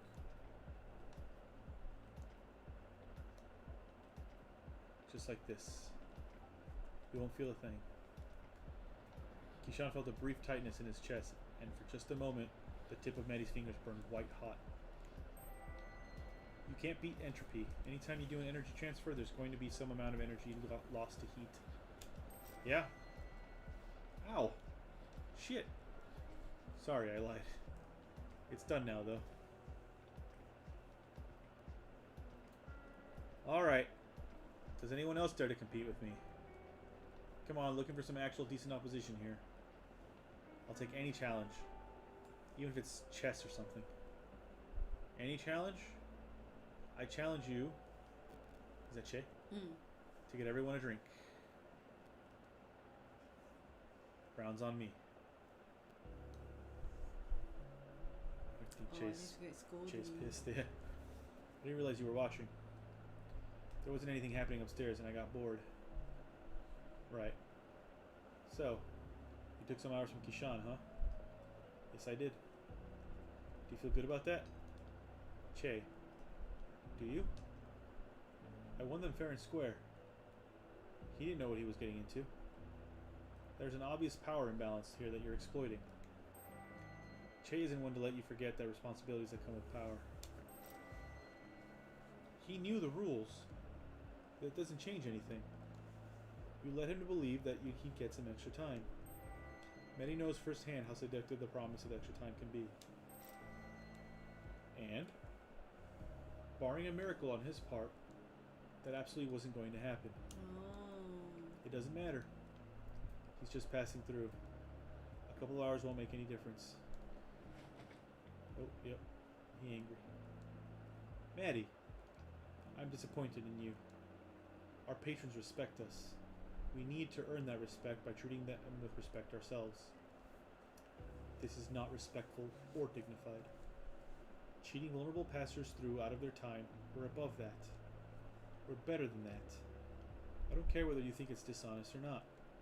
I want you to give that poor man his time back. Don't pout. This is serious. Also, no, Chay. You drove this thing into debt, and now she's making do. I feel like a broken record saying this. Did he? But while I understand your intentions are good, you can't keep doing these things. It's all for you. If you really want to do this, for me, find another way. This isn't worth it, Maddy. It breaks my heart to see you like this, and I know that you're trying your hardest. But this really, truly is not worth sacrificing your own self-respect over. Everyone here respects you, but you gambling with hours just cheapens that. Sigh. I'll give the hours back. Shame, I was pretty great with the knife. Still not as good as me. I was pretty close. I mean, he did something to accrue the debt, right? And when he owned the cafe. I think so. Probably by being too kind. Yeah. So, you know. You gotta... I don't know. They have a weird... I still can't tell what their relationship is. She said mentor. I don't think they're... I don't think there's any romance here. I think it's just like a mentor-student thing or almost father-daughter. I could be... maybe I'm wrong. Hey! It's our faces! Lovelace. Yes? What form did you have before being reborn? Oh God, I love Lovelace's face. This is the best. I think I was a crab. Come on, I'm being serious. I actually wouldn't harvest spirit liquid from a crab. Oh! You're assuming an awful lot about how squeamish she is. Yay, Lovelace! Lovelace is my favorite now. As far as I can remember, I lived above streets next to the sky. What? So a bird then? Wings and feathers and such? Or in a high apartment No, building? not that. I do remember flying though. Airplane? Oh, were you a sugar glider? That's like a little, yeah. They're very adorable. Oh yeah, we saw them Jin at the had one. and we saw them at the night safari. Yeah, but Jin had one. Oh, okay. Describe. Did you eat insects and tree sap and flower nectar? That is familiar. Was Lovelace a sugar glider? Wonder how I actually found you then. Could have been anything really. You mentioned bright lights earlier. I think it was a rat. Oof. Yeah, I'm thinking that you got hit by a car. Oh no. That seems likely. Is that bad? So they're not human. No, they're not human. I mean, you're here now, so whether you like it or not. Shut up. I am still adjusting.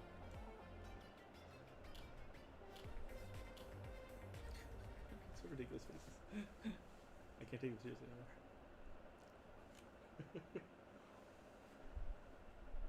Oh no, I got the yawns too. The I didn't yawns. yawn. Does it make me a sociopath? Yes.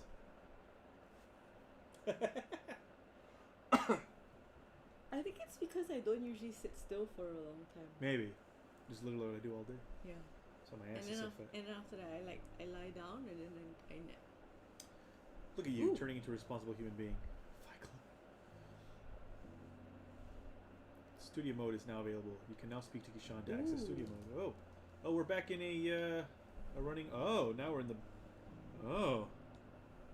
Some more stories down here. But where? Where be stories? Yeah, I figured. Beth. Okay. That's a new. Ooh, deeper than I thought. Yeah, holy crap. Rotten poppy? Oh no, I'm definitely going to miss stuff here then. At some point we're going to have to go billiards too. At some point we're going to have to go online and check to make sure we don't miss any of the stories. That's rotten poppy,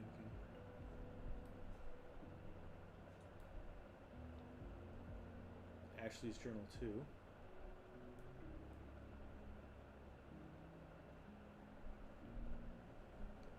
What's this? Wandering spirit. Okay, that's one as well. Fucking hell. There's a lot.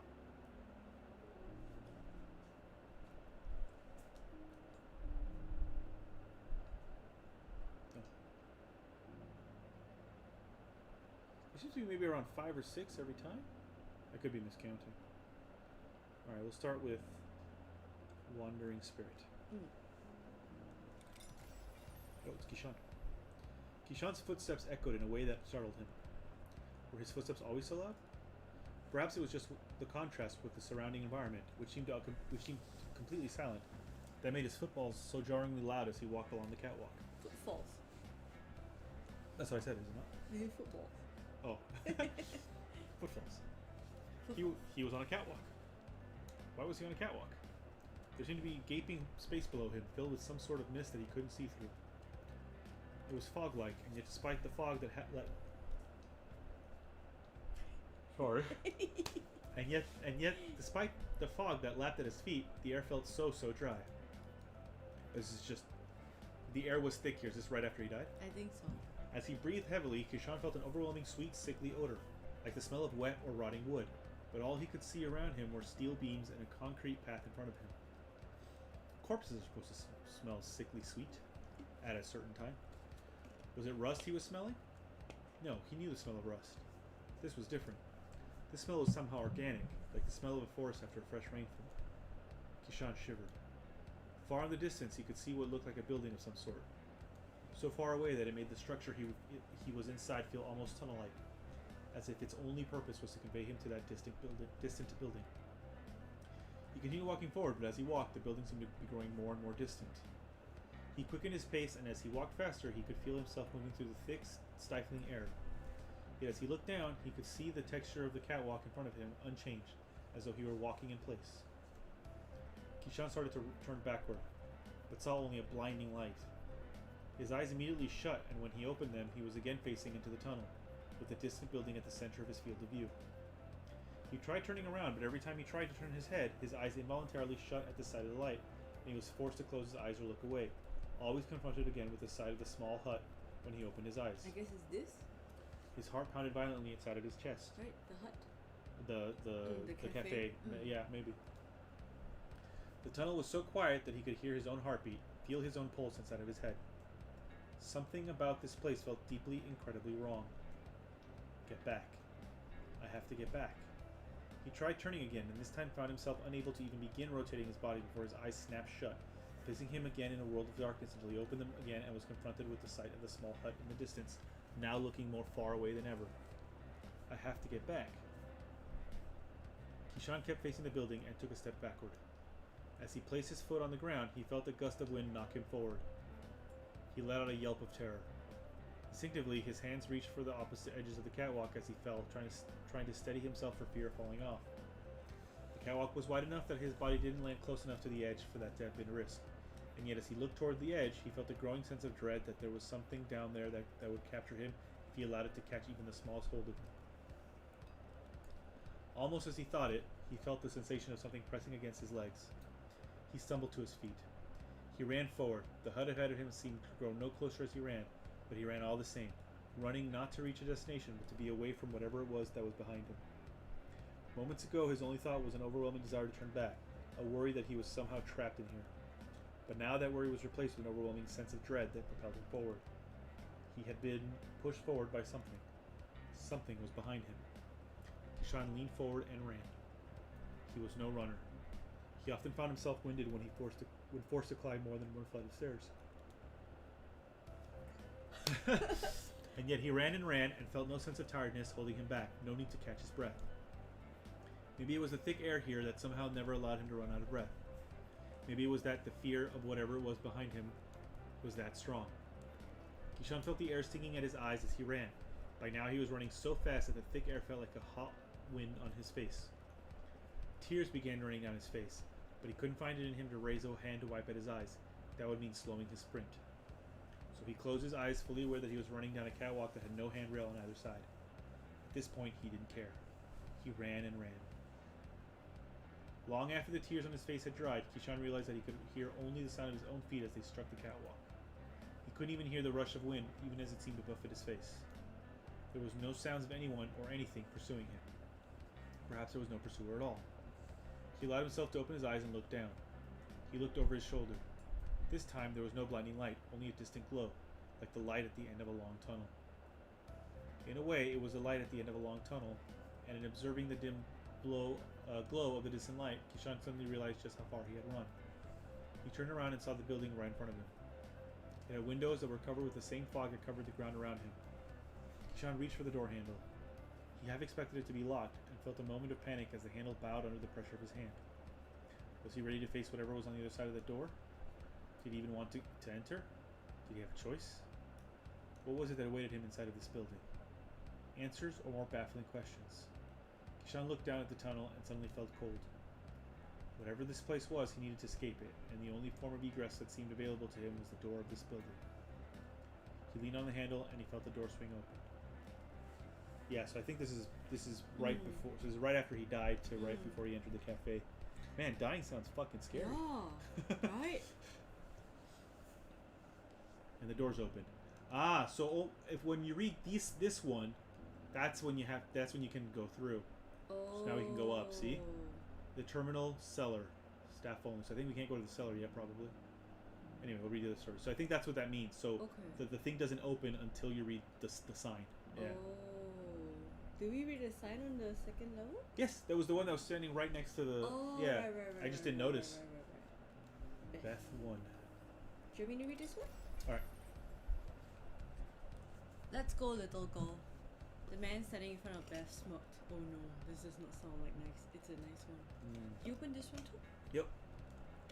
The knife he held seemed almost slight compared to his massive hand, but that didn't make it any less intimidating. Finish this one quick, came a call from behind the knife holder. 3 men stood behind him, wearing expressions which ranged from amused to bored. Beth felt her palm getting sweaty and loosened her grip on the knife in her right hand, sliding her thumb along the guard to reassure herself that its shape hadn't changed since the moment she picked it up. Take your friend's advice, Beth said to the man who was menacing her. Finish this quick. After all, I'm just a little girl. I understand. Well, as little as any 15-year-old girl could be. Can do, said the man, and he drew his knife up for an overhead swing. The man's movements suggested that he didn't know how to use the knife, not really. He was swinging the knife like he'd swing a fist, like he was trying to bludgeon her with it, like he'd never really used a knife before. He was stupid. Mercifully stupid. She tried to reassure herself of that fact, trying not to lose her resolve. He lunged towards her as he brought the knife down, and Beth raised her left arm. She felt the edge of the knife hit her skin, but the impact of the blow caused the man to lose his grip on the knife. An opening. Beth grabbed the attacker's knife arm and pulled him towards her while thrusting her own knife towards him at chest level. She drove the knife into the man's chest with all the force she could muster, and he fell to the ground and gasped as Beth released her grip on him. Wow, this is our first. Yeah. And it's 15-year-old girl some more. Yeah. The man lay on the ground and put a hand to his chest, moaning, "Son of a bitch. You doing okay down there?" said Beth. The man sat up and patted his chest. "I didn't expect to lose to a girl?" "No," said the man. "Well, that too, but I didn't expect it to hurt this much." "These rubber practice knives are no joke," said Beth. "If I stabbed any harder, I might have broken a rib." The man stood up. "You got a name, girl?" "You can call me Beth," she said, extending her hand. He shook it with a look of hesitation. "I'm Kyle." "I gotta say, Beth, that was kind of a cheap trick." "How do you mean?" said Beth. "I mean the way you blocked my knife with your arm. It just bounced right off. You couldn't do that if we were using real knives." "He's right," said one of the spectators. "Not really a fair fight with rubber knives." "I like a rematch," said Kyle. "Yeah," said one of the spectators. "Rematch." The others began chanting along with him. "Rematch, rematch, rematch." A voice thundered from above. "I thought I told you guys to keep it down." Everyone spun around to face the stairs leading up to the ground floor. Maddy was leaning against the railing of the staircase with a stern look on her face. She tapped a poster on the wall. Beth took a moment to glance at the sign. "Fight Club rules. Don't quote Tyler Durden? Durden, yeah. Seriously, no tighter than a quote. Always assume your opponent is mortal." "Alright, I forgot about that." "Practice weapons only. Be considerate to other guests. Keep noise to a reasonable level." "We don't have many rules here," said Maddy. "Please don't make me kick you out of the basement." Everyone else in the room cast their gaze downwards, looking ashamed, with several mumbled apologies. Maddy nodded and climbed back up the stairs, content that she had made her point. "Seriously though," said Kyle. "Not really a fair fight without real knives." Beth walked over to the edge of the room and lifted a rug, revealing 2 steak knives. Several whispers erupted from the small crowd. "Where'd you get these?" asked Kyle. "I swept them from upstairs," said Beth. "They're not exactly combat gear, but these knives are fit to cut through flesh, whether it's a cooked steak or a human arm." Beth held one of the steak knives by the blade, presenting the handle to Kyle. "We've already broken one rule tonight. How about breaking another one?" "I won't get hurt," said Kyle. "I mean, I can feel still pain, but you know." I can what? "I can still feel the pain, but you know, I'm not afraid of getting stabbed." "Neither am I," said Beth. "But don't say you're ready for this if you're not ready to bleed." She turned the knife over in her hand, pressing her thumb against the tip just enough to draw a single drop of blood. Kyle grinned. "Do I look like I would be here if I were afraid to die?" "Oh, and that's it." Oh. So the next part of the story will have to wait. Oh. Beth seems Cray. cray. Very tough custom. Right, this was, billiards too. Oh, this will be a long one. Not necessarily. The fisherman too wasn't super long. Oh, that's true. You know, kid, you've got style. Brad perked up. It was the first unsolicited remark he'd heard from Old Man Thomas all night. He'd been expecting a compliment after beating Thomas, but to hear that kind of comment after a loss made him perk right up. Thanks, said Brad. It wasn't a compliment, said Thomas. And just like that, Brad's mood came crashing down. Thomas continued. Oh yeah, because he just lost because he sunk the 8 ball accidentally. Thomas continued. All the best players back in the day, none of them had style. Style doesn't win tournaments. Sure, said Brad. Consistency is what wins tournaments. Consistency doesn't mean anything, said Thomas. That's a symptom of skilled play. It's not a thing you can just decide on. No one sits down at the table thinking, gee, I better be consistent today. Nobody. So if you're not thinking about consistency, what are you thinking about? Fundamentals. Thomas chalked the end of his cue. Fundamentals are what matters most, because if you don't get the fundamentals right, all the fancy shit isn't going to matter. Thomas leaned down to line up his cue. The straight-in shot is your specialty. Several opponents told me that exactly, tongue-in-cheek. Several opponents told me that exactly that, tongue-in-cheek, thinking that they were insulting me, but I take it as a compliment. If you control the cue ball, you can turn any shot into a chip shot. That's what you want to do. That's how I can still sink him even at my old age. I know, I've been watching you, said Brad. Your cue ball control is incredible. You're a very talented player. Not talented, said Thomas. You can do it too. The question is whether you've got the discipline and the patience. Thomas followed through with his stroke and hit the apex of the triangle head on. He sank 2 balls, 1 stripe and 1 solid. He pointed to the striped one, signifying his choice. I'm plenty disciplined, said Brad.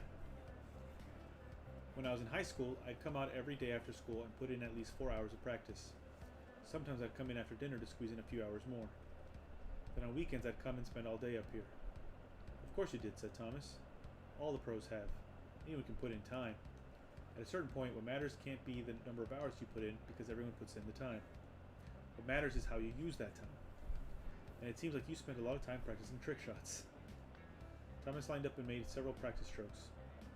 Brad found himself getting annoyed with Thomas. Brad knew better than to try to talk to Thomas while he was lining up a shot.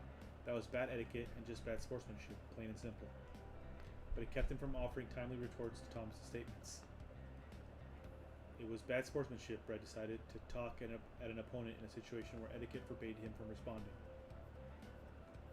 Thomas finally took the shot and sunk a solid-colored ball, but a bad bounce put the cue in the pocket with it. Brad sighed with relief as he took control of the ball, and with it controlled the conversation. You're right, it takes a lot of practice. Brad lined up a shot, aiming at one of the balls in the opposite corner. If he could get the angle just right, he took the shot, and the cue ball knocked one of the strike balls into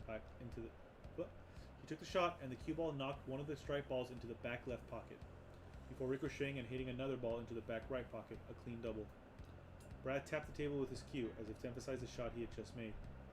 You don't learn how to do shit like this overnight. That's a nice trick, said Thomas. Now can you do the same thing 10 times in a row without messing it up? No, said Brad. That's a hard shot. About a 10%er for most people. But I'm good. I can get it 30-40%. A 30% shot isn't worth taking, said Thomas. If I offered you a coin flip but with a weighted coin, would you take it? No, of course not, said Brad. And yet you take the low percentage shot. I make it a higher percentage shot. I make it a higher percentage shot, though, said Brad. Yes, and I'm sure that you look like a big hero by doing it, and when you miss, no one calls you on it because defensive shots are boring, said Thomas. I can play defensively, said Brad. But you don't win games by playing defensively. Of course not, said Thomas. There's nothing on the scoreboard that lets you tabulate the places where you denied your opponent a point. Brad was angry now, and he began lining up his next shot, just so he wouldn't have to hear the old man talk. Some players might get tilted in a situation like this, but Brad played better when he was emotional. Whatever it was that made him play better under pressure also made him play better while angry. He couldn't even think about the shots he was making. He was operating on pure instinct and conscious thought. The thought that was chased away by anger was only a distraction. Brad tried for another double. He missed the second ball, but one was enough to set him up for a triple bank shot, which he followed with another shot that he put spin on. He didn't even need to curve the ball around anything. He just wanted to show Thomas that he could do it reliably. Fortunately, he didn't get punished for it. His last shot placed one of Thomas's balls between the black 8 ball and the white cue ball. Brad knew that he could sink the shot easily by hitting Thomas's solid into his stripe, but he was on fire and he wanted something flashy.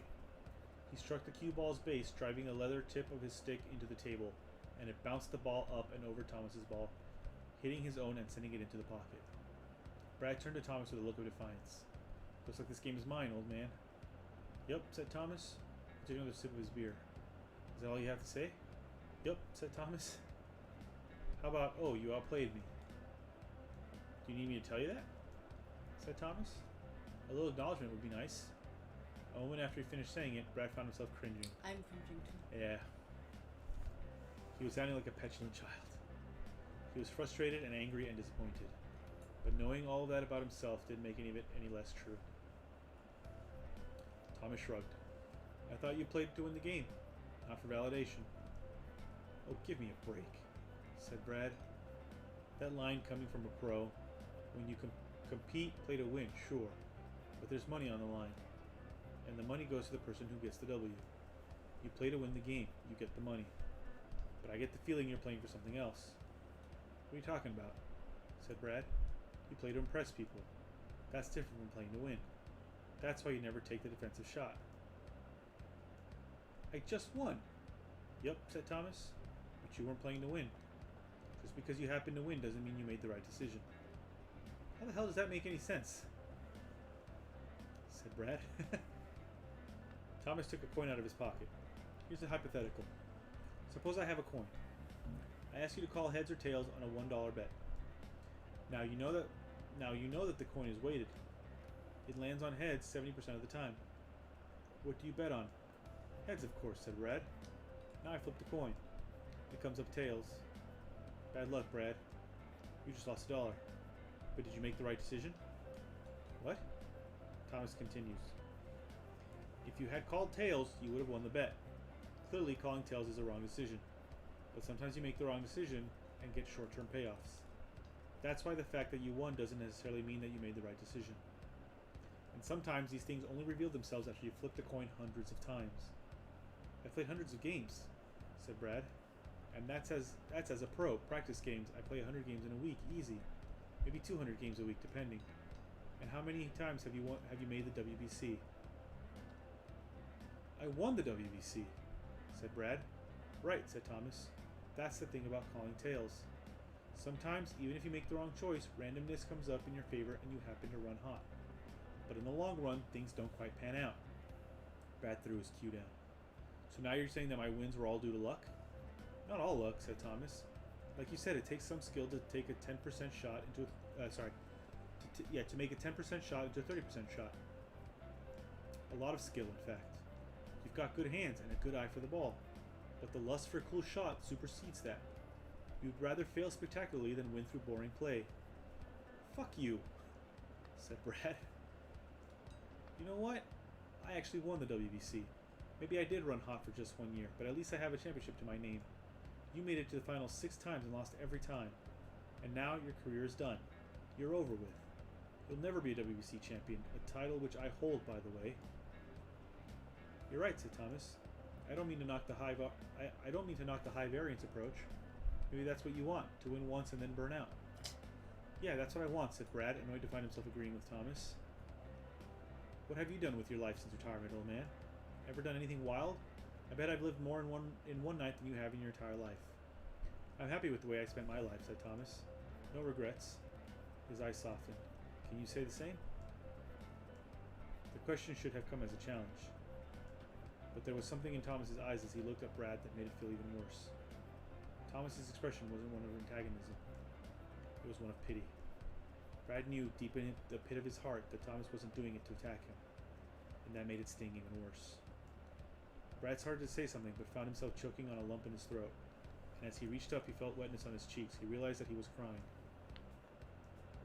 "Oh, man, and that's the end. Oh no, we need billiards 3! We need stat!" God damn it. These are all so good. Fucking talented writers. I feel like they actually might have written all these stories and then just created the framing of the game around it. I don't think so, because a lot of it is like it's too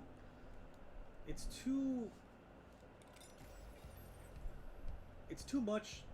like it fits too well together. Maddie opened an herb jar. I don't know. Actually, I guess it depends. Herb. Americans say herb. Herb jar, and sighed Really? as she examined the contents. Are you sure it's a herb? Herb. I think it's herb. Herb. See, it even says unherb, Herb. not unherb. Herb. Rotten. She began pouring them down the sink. I hate poppy seeds, she muttered to herself. I won't tolerate that kind of hate speech here, said Chay. Too bad the rules aren't yours to make, old man, said Maddy. You should have thought of that before you handed me the keys. I could help you get the keys back, said Ashley. I got a magnetic grabber, Dad. The keys are a metaphor, said Maddy.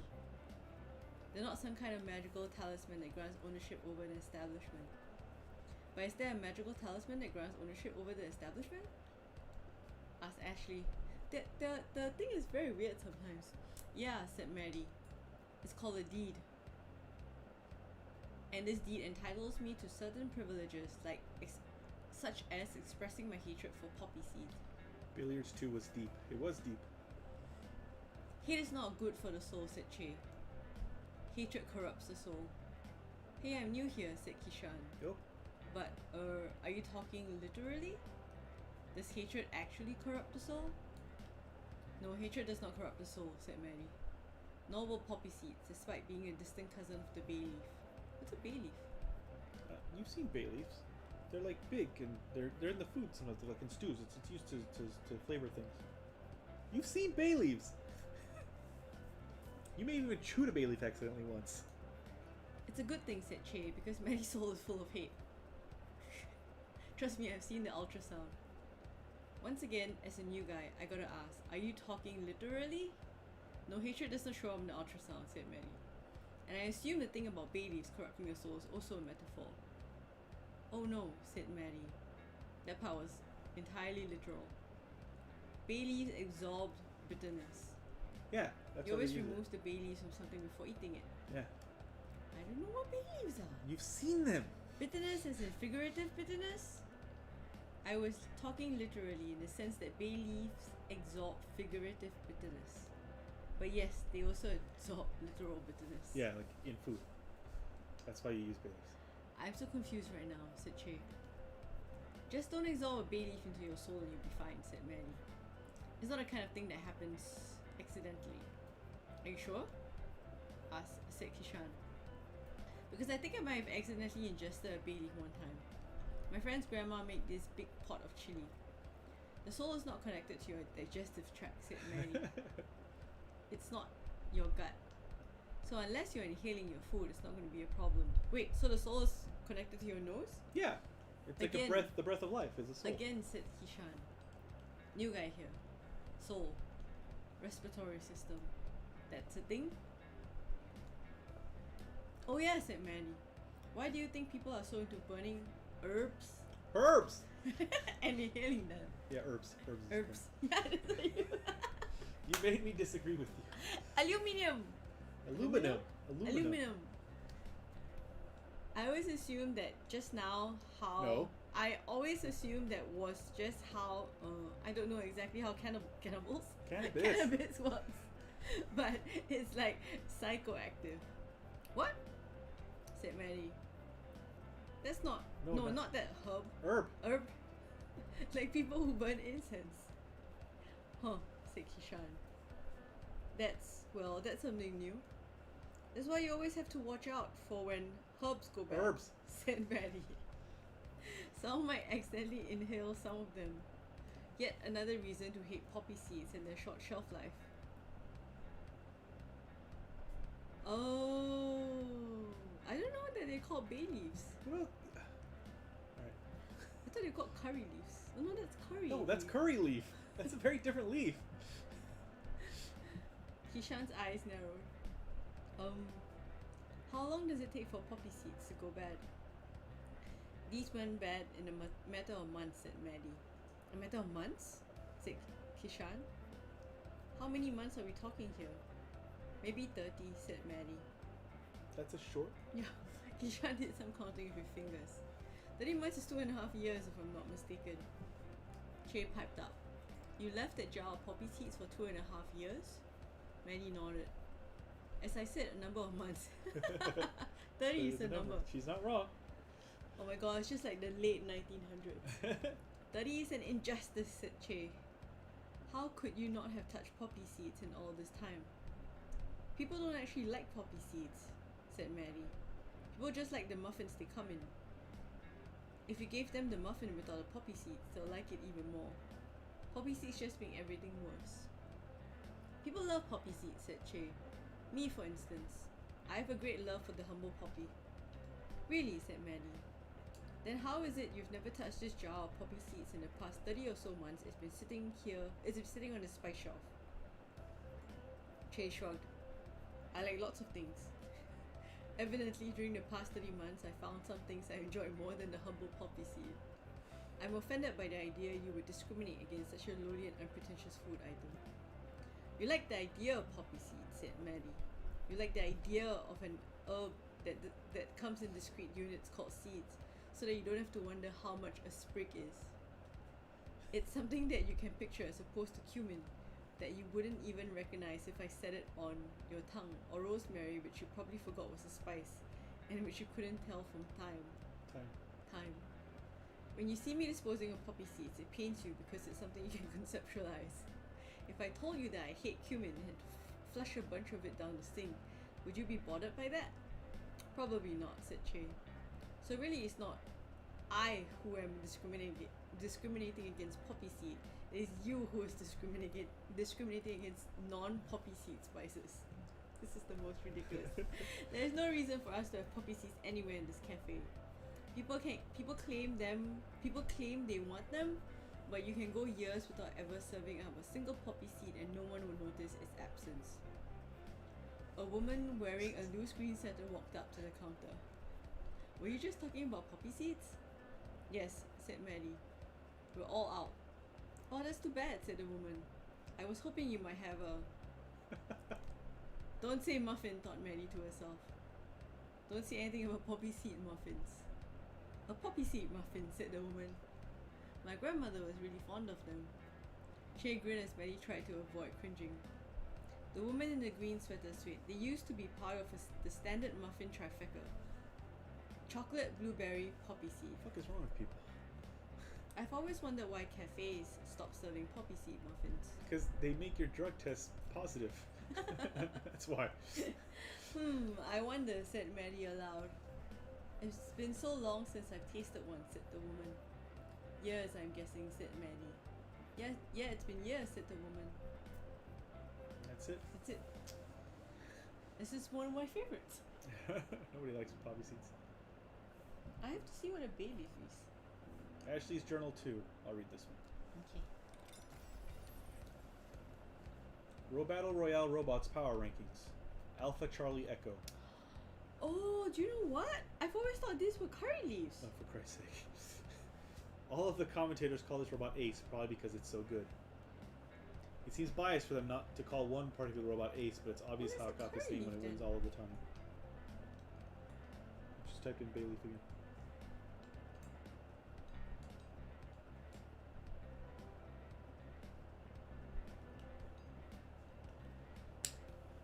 Wins all the time. At first it looks like the spot doesn't have a weapon and it's just designed to be really fast and agile.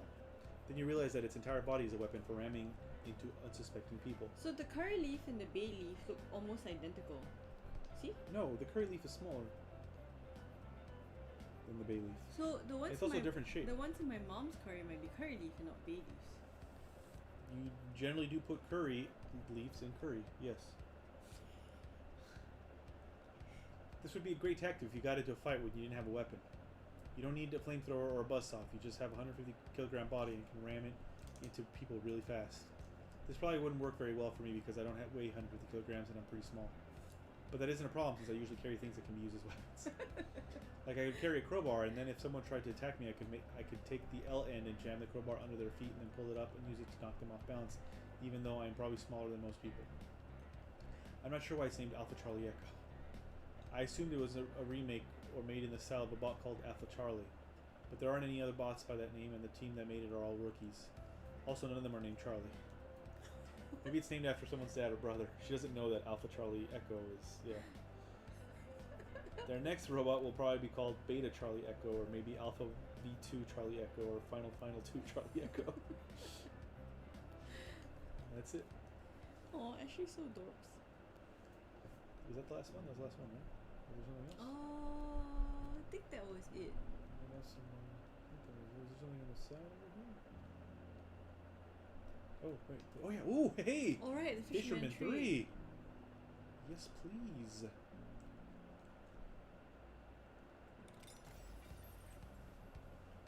Jack waited until Maddy left the counter before motioning to Chay.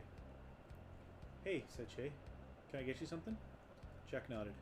Can you get out that whiskey bottle and pour a glass? Chay glanced over his shoulder to verify that Maddy wasn't present. Any reason you couldn't ask her? Said Chay. Afraid of what it might do to me, said Jack. I wouldn't want her to worry. Chay arched an eyebrow. Should I be worried? Jack shook his head. You don't strike me as a worrier. It's not about... I'm not trying to get drunk. I think if I smell it, that might be enough. Is he an alcoholic?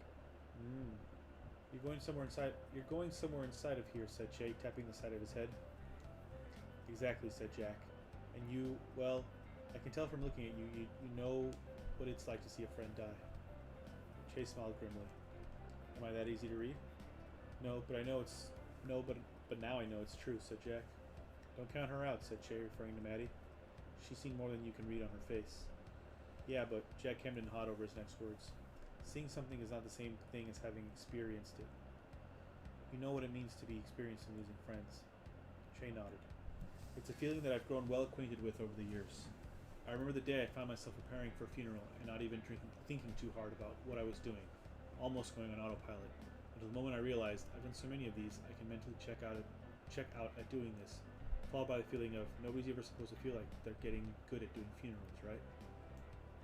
Followed by a feeling of, actually, we all leave this mortal coil at some point, and someone has to be the last one in their group of friends to kick the bucket, and maybe doing well at longevity just means outlasting your friends. Jack's eyes narrowed. How old are you? Older than I look, said Chay. Jack laughed, but it was a forced laugh. Damn, I wish I had that problem. I have the same thing, but in reverse. Chay got the bottle of Jack Daniels out from where Maddy had stowed it and set it in front of Jack before looking for a glass. Jack picked up the bottle and studied the label. You've worked with your hands before, said Jack. Never worked a boat before, said Chay. It's not bad work, said Jack. Never boring. From the first day I spent out on the water, I knew it was my calling. I even had enough to retire after several years, but by that point I was so wedded to the idea of having my own boat that I kept saving. Did you ever become Captain Jack? One day, said Jack. I was Captain Jack for one day. Aww. Chay held the glass in his hand, not setting it down in front of Jack. It was terrible shit luck, said Jack. The weather was clear. The water wasn't even that choppy. I guess that's why he got careless. I guess that's why he thought he could try and fix the net when it stuck. At least I assume that's what he was trying to do when he fell overboard. Chay silently set the glass down on the counter, bottom side up. You know what the worst part is? When I realized it had happened, I didn't think. The captain, the one man whose job it is to keep a level head, I didn't think about what I was doing. I just jumped overboard after him. Didn't grab a life ring or anything. Stupid. If you ever find yourself in that position, when you jump overboard, all you're doing is making the problem twice as big. There's nothing I can imagine that compares to the sense of dread and regret that I felt in the moment as I felt myself sinking below the surface. Can you imagine that, having that kind of thought? They say that when you're in intense physical pain, it's supposed to block out anything. You can't feel anger or sadness or regret or wistfulness when there's 1,000 needles stabbing you all over at once, which is exactly what it feels like when you jump into that freezing Alaskan surf. That's what you don't realize about cold until you're totally immersed in it. You don't feel cold, you feel pain. All over. And somehow, in the midst of all that pain, it's still possible to think, oh shit, I shouldn't have done that. Dumbass. When I leaped over, I guess I imagined myself swimming around in the water looking for him. And I actually did try opening my eyes. Big mistake. The Pacific Ocean, I'm not sure if you knew this, but it's salt water. Yep. And somehow that's even more painful than the thousands of pins and needles stinging you all around, reminding you that the water is freezing and you're not supposed to be in it. You know what the crazy thing is? They managed to fish me out. Terrible pun, sorry. They found me. They threw me a line. Irony is I almost died of hypothermia there on the deck. Being soaking fucking cold in that cold Arctic wind. You know hypothermia can kill you almost as fast as drowning can. I didn't even make it to Cal's funeral. Couldn't bear to look his girl in the eye. Nobody blamed me as captain. Cal should have known better than to do what he did. Did know better. But all I could think was, what if I hadn't jumped over? If they hadn't been busy pulling my stupid ass out of the water, would they have found Cal? And I knew that if I was thinking it, then she had to be thinking it too. They all had to be thinking it. I couldn't face that. All I could do was sit at home. And every time I walked to the bathroom, I passed a display full of these bottles. I tapped the bottle of whiskey on the counter. Hypothermia can kill you in 5 minutes. Drowning can kill you in 3. Drinking yourself to death takes longer than that. But not much longer. He looked up at Chay. I just want to smell it. Jack glanced at what little remained of the halibut Chay had grilled for him. The fish didn't do it for you, huh? Said Chay. Jack shook his head. Like I said, it smelled too good. Chay dutifully uncorked the whiskey and poured out a finger. Jack held the glass to his nose and inhaled deeply. Yeah, this is the smell I was looking for. There it is. That's the smell that makes me feel sick to my stomach. He stood up. I think I'm ready to go. Fuck. Well, that's a story to end Yep. today. That's a downer. We should end it. Next time, always end with Ashley's journal or some nonsense that Maddy gets up to. Yeah. We did this, right? Oh yeah, that was billiards. Yeah, that was a rough one too. So basically, he drunk himself to death. He drunk himself to death. That's what he said. Takes longer, but not much longer. Guess we're done. I'll look up just to make sure. Because apparently you can go back and like look at all the ones. So in case you do miss some, we did this one as well. It makes sense, right? If you had a miserable life, why wouldn't you wanna cross over? So cellar, can't go cellar. And this is back upstairs. Oh, there's doors. There's many doors. Oh, this cafe. is the cafe. I think it's the only one you can go through at the moment. I think you're right. The right. rest you haven't unlocked. Yeah, I think you're right. Especially since they don't have titles. Alright. So the gameplay and the art is very basic. Like, they don't spend a lot of time trying to animate and stuff like that, but the storytelling is so strong. It's really good, yeah. I think you could play pretty fast if we weren't reading everything up. Yeah, you could probably finish like in a day. I think so too. But yeah, so since hey, there's right, because we could do the whatever the let's just quickly find out what this is. Okay. Yes, just to see what studio mode is. And I thought it was Chay. It was. No, it's Kishan, yeah. Okay. And then we will end today. She walks like a zombie.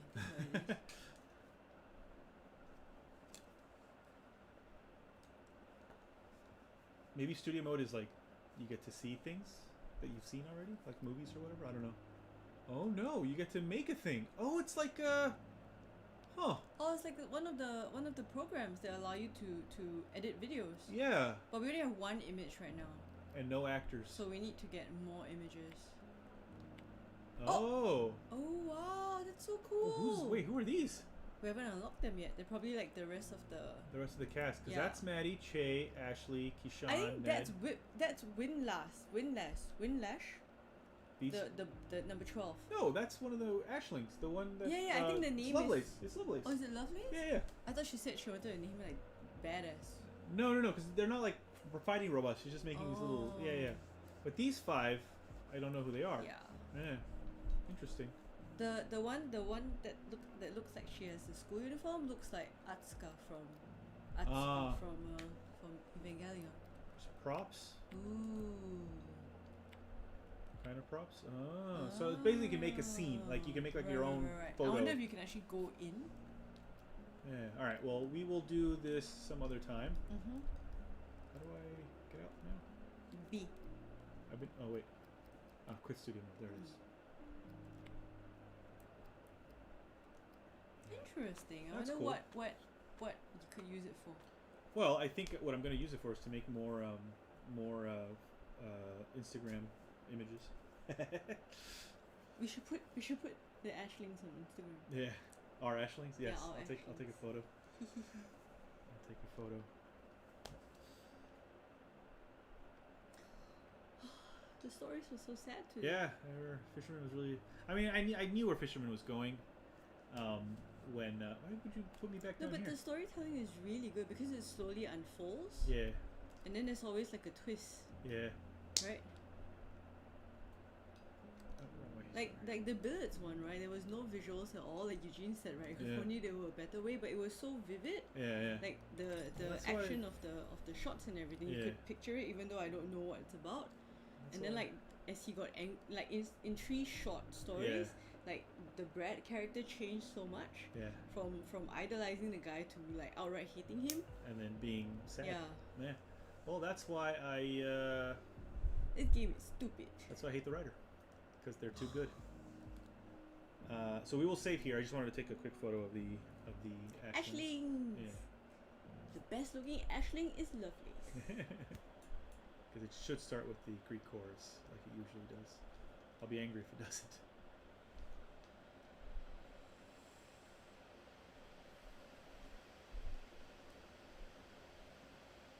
Also, today I discovered about bay leaves. Yeah. It makes sense that the soup spoon wouldn't have curry leaves. Yes, Mystery solved. indeed. Oh, you son of a... Alright, well, that's alright. We will... Oops. Yeah. Well, I can go back to the terminal, though. Oh, interesting. Yes. We'll start the story next time. I mean, reading can be very effective, too. Indeed! That's why we do what we do.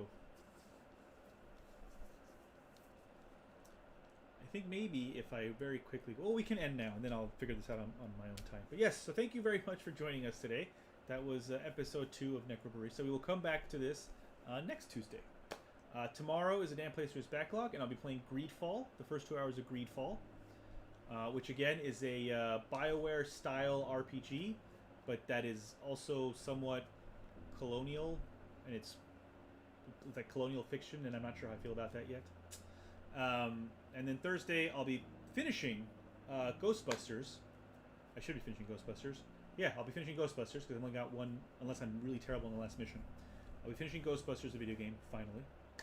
And depending on how fast I do it, I may start Psychonauts. Psychonauts. Yes. I may start it if I finish it fast enough.